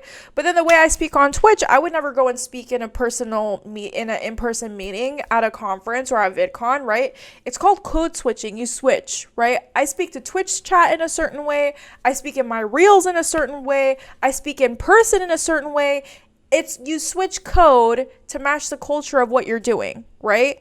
This girl went on Piers Morgan with millions of people watching, mostly probably boomers and Gen X and older millennials, and she's like, based. It's giving rich girl that never got disciplined. It's giving rich girl that never learned her lesson. It's giving rich girl that has always been entitled her whole entire life and has never been held accountable for literally anything.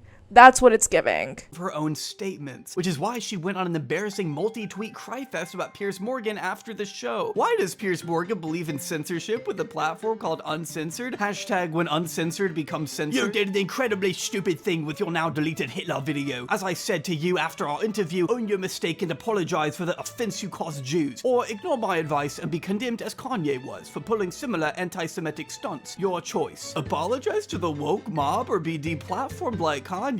Is that a threat? She said to thunderous applause. I'm still waiting on my questions about freedom of speech. Piers Morgan team also told me I couldn't go on the show to discuss other topics if I didn't do this general discussion around free speech. Whops. I wish I could emphasize into words just how many times they told me and my assistant they were trying to build a relationship and not an attack. Piers is on your side. He believes in freedom of speech. Is that fair, honest journalism? They set up their guests and lied to me about who I was debating till right before and falsely defamed me as anti-Semitic. I'm not anti-Semitic, but the word but should never come after a statement like that, by the way. I believe in the right to have all conversational online, no matter how offensive. But Pearl really isn't as committed to having these conversationals as she may claim to be. Pearl just wants us to give her arguments validity without actually challenging them. She doesn't want to be put in a position to defend herself. She just wants a platform to spew harmful narratives with no pushback. She's created a safe space for her and her viewers to be as virulently misogynistic and anti-Semitic as they want. Mind you, her original video was met with wide positive reception before she deleted it. And she only deleted it because she didn't want to have a conversation about it. Literally, according to her, she didn't want to deal with the headache. So you clearly felt bad about what you'd put up, or you wouldn't have deleted it.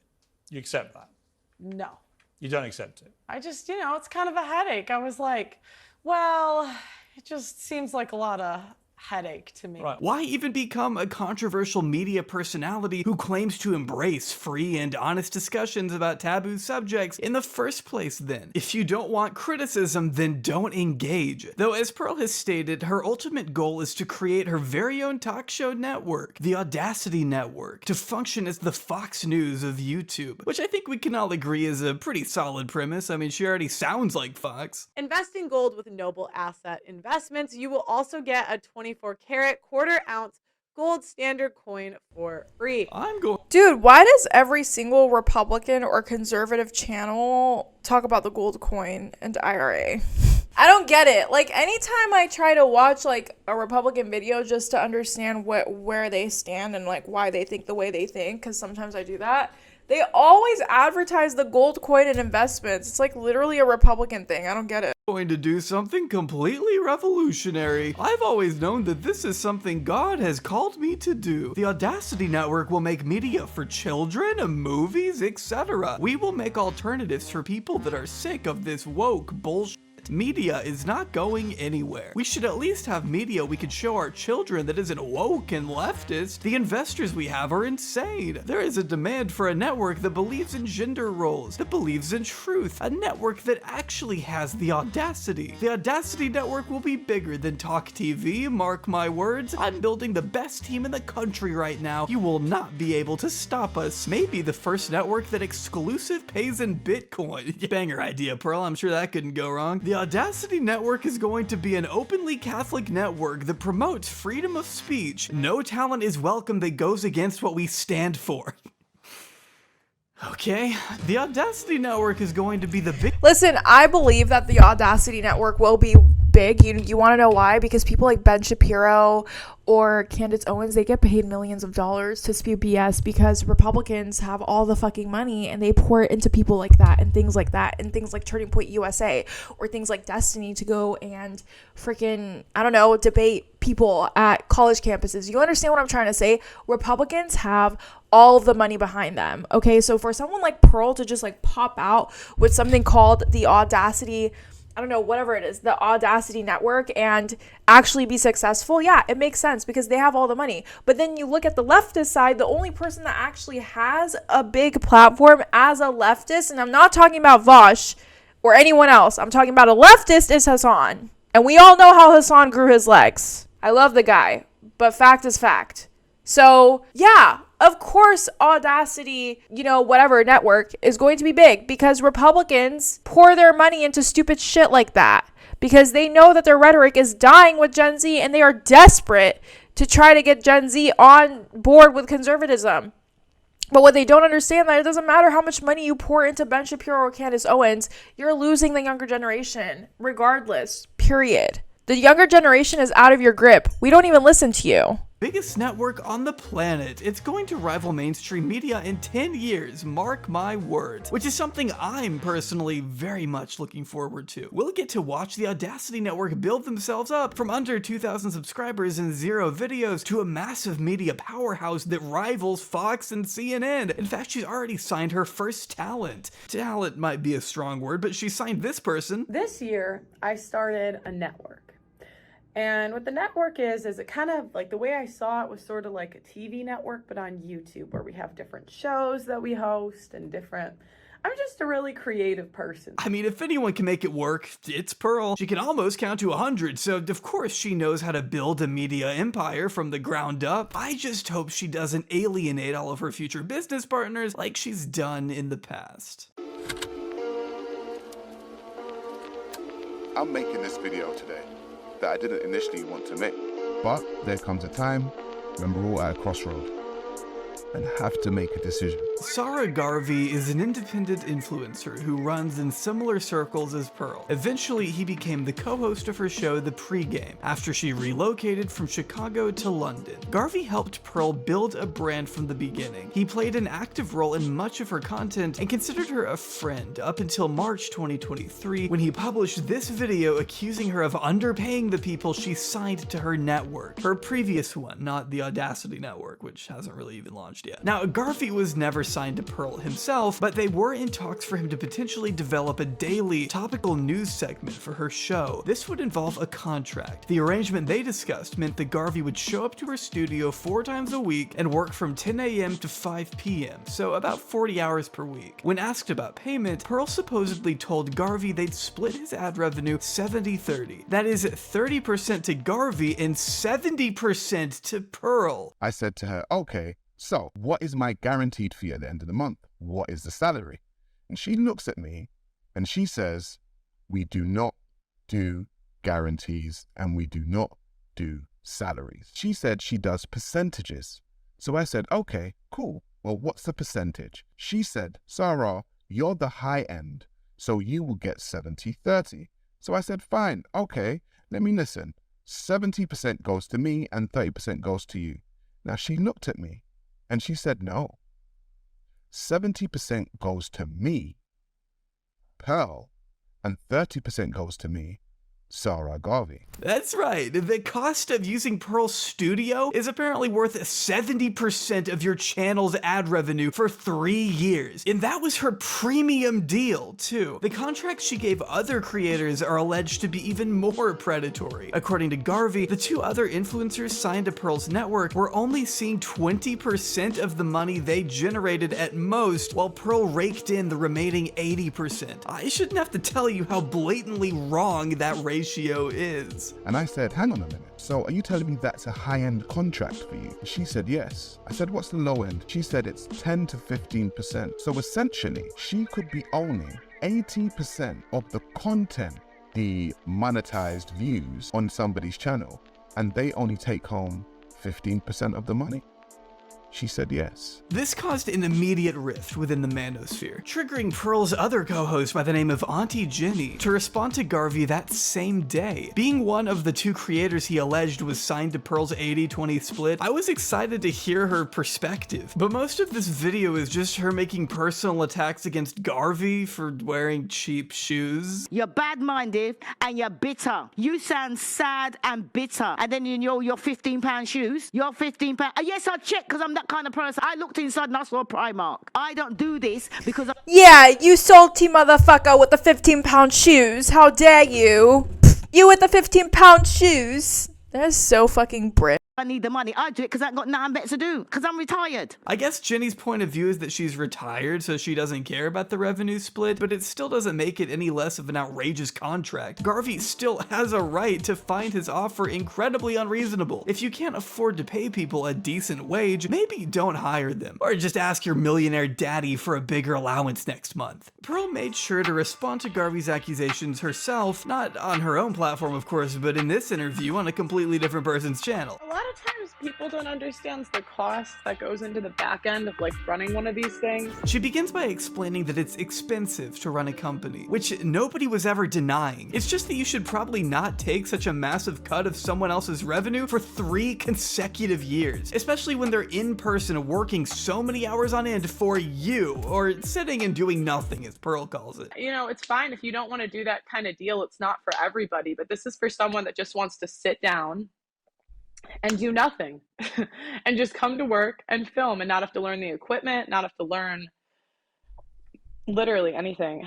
I mean, just imagine if you heard your own boss talk that way about you. Turns out Pearl may be just as bad of a boss as she is a person. I could come up on here and put some personal stuff about him if I wanted to. You know, that certainly would not make him look good, but like, I'm just not gonna do that. Why did he turn against you? I've just found that the bigger I get, it's just like people kind of turn when they see an opportunity to like make money or... What an entitled, narcissistic response to that question. He turned around and left when he realized he could be doing better without you. You are the one pushing people away, Pearl. I'm looking for people that like, I worked a year and a half for free because I just wanted it. You know what a predatory deal is? A predatory deal is a 7-year contract. So the time limit is what solely determines what's predatory? Whether it's 3 years or 7 years, it's still too long to adhere to such an unbalanced revenue split. Once again, you're avoiding the point of contention.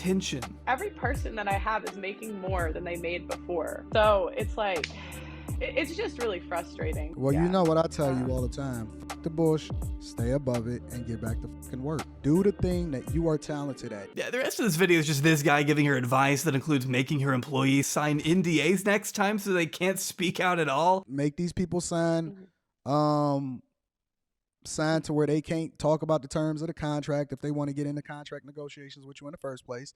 Learn from your mistakes and then go from there. But the part that confuses me is that while Pearl maintains that these allegations from Garvey are false, she still admits that, well, the deal isn't for everybody. You don't have to take it if you don't want to. So are these claims about the revenue split made up or not? Why can't you address that head on, Pearl? Because apparently Garvey's remarks were so defamatory, you told Insider you were contemplating legal action. Probably because the false copyright strikes against this channel didn't work. Yeah, that's another fun thing Pearl likes to do, is silence her opponents by abusing the YouTube copyright system when nothing else is working. Not only is this a shameful, last-ditch resort when you're completely out of moves to make, but it's also very much against YouTube's guidelines. But I wonder if Pearl is even aware of that. I guess all will be revealed in court one day, supposedly, but by that point, it's hard to say if enough people will still care about Pearl at all. But I want to say one thing. Pearl will disappear.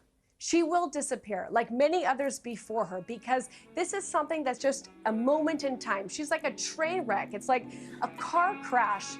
You know, for example, you know you shouldn't be looking at it, but you can't take your eyes off it. The fame that she has amassed so far is really pretty shallow in the sense that Pearl's viewers only come for her talking points, not so much for Pearl herself. Her overnight success can be mostly attributed to the luck she's had in milking YouTube Shorts, but her actual ability to cultivate a grassroots community of people who care about Pearl as an individual is pretty much non-existent. I mean, she doesn't say anything inspiring inspiring or insightful. She only appeals to hatred and anger. The rotating door of controversial influencers has seen countless versions of Pearl come and go over the years, none of them really leaving any meaningful impact beyond whatever shitstorm they managed to kick up before their timer inevitably runs out. While her status as a reactionary darling may one day dwindle, the damage she inflicts upon her reputation now will never be restored. We've seen Pearl hit this realization a few times. When her closest friends began leaving her behind, when Ethan Klein held her feet to the fire, and when Piers Morgan humiliated her live in front of a mainstream audience. All of these instances, mind you, have been a direct result of Pearl pandering to a community of losers who will absolutely turn on her the second she accidentally says something they don't like. Pearl has spent the entire past few years of her life tearing others down in order to lift herself up, positing herself as one of the few good women left in society. But that strategy can only take her so far, because what happens when your audience begins to see through the hypocrisy of your own existence? Pearl doesn't live a life anywhere close to the one she expects from other women. She's unmarried, she isn't a virgin, she's hardly experienced or knowledgeable in any of the issues she engages in. She isn't built to last in the industry she's so confidently poured so much time and effort into. But I'm afraid that sooner or later, she will be forced to accept that her choices come with inescapable consequences. Pearl has made her bed, and now she has no choice but to lay in it.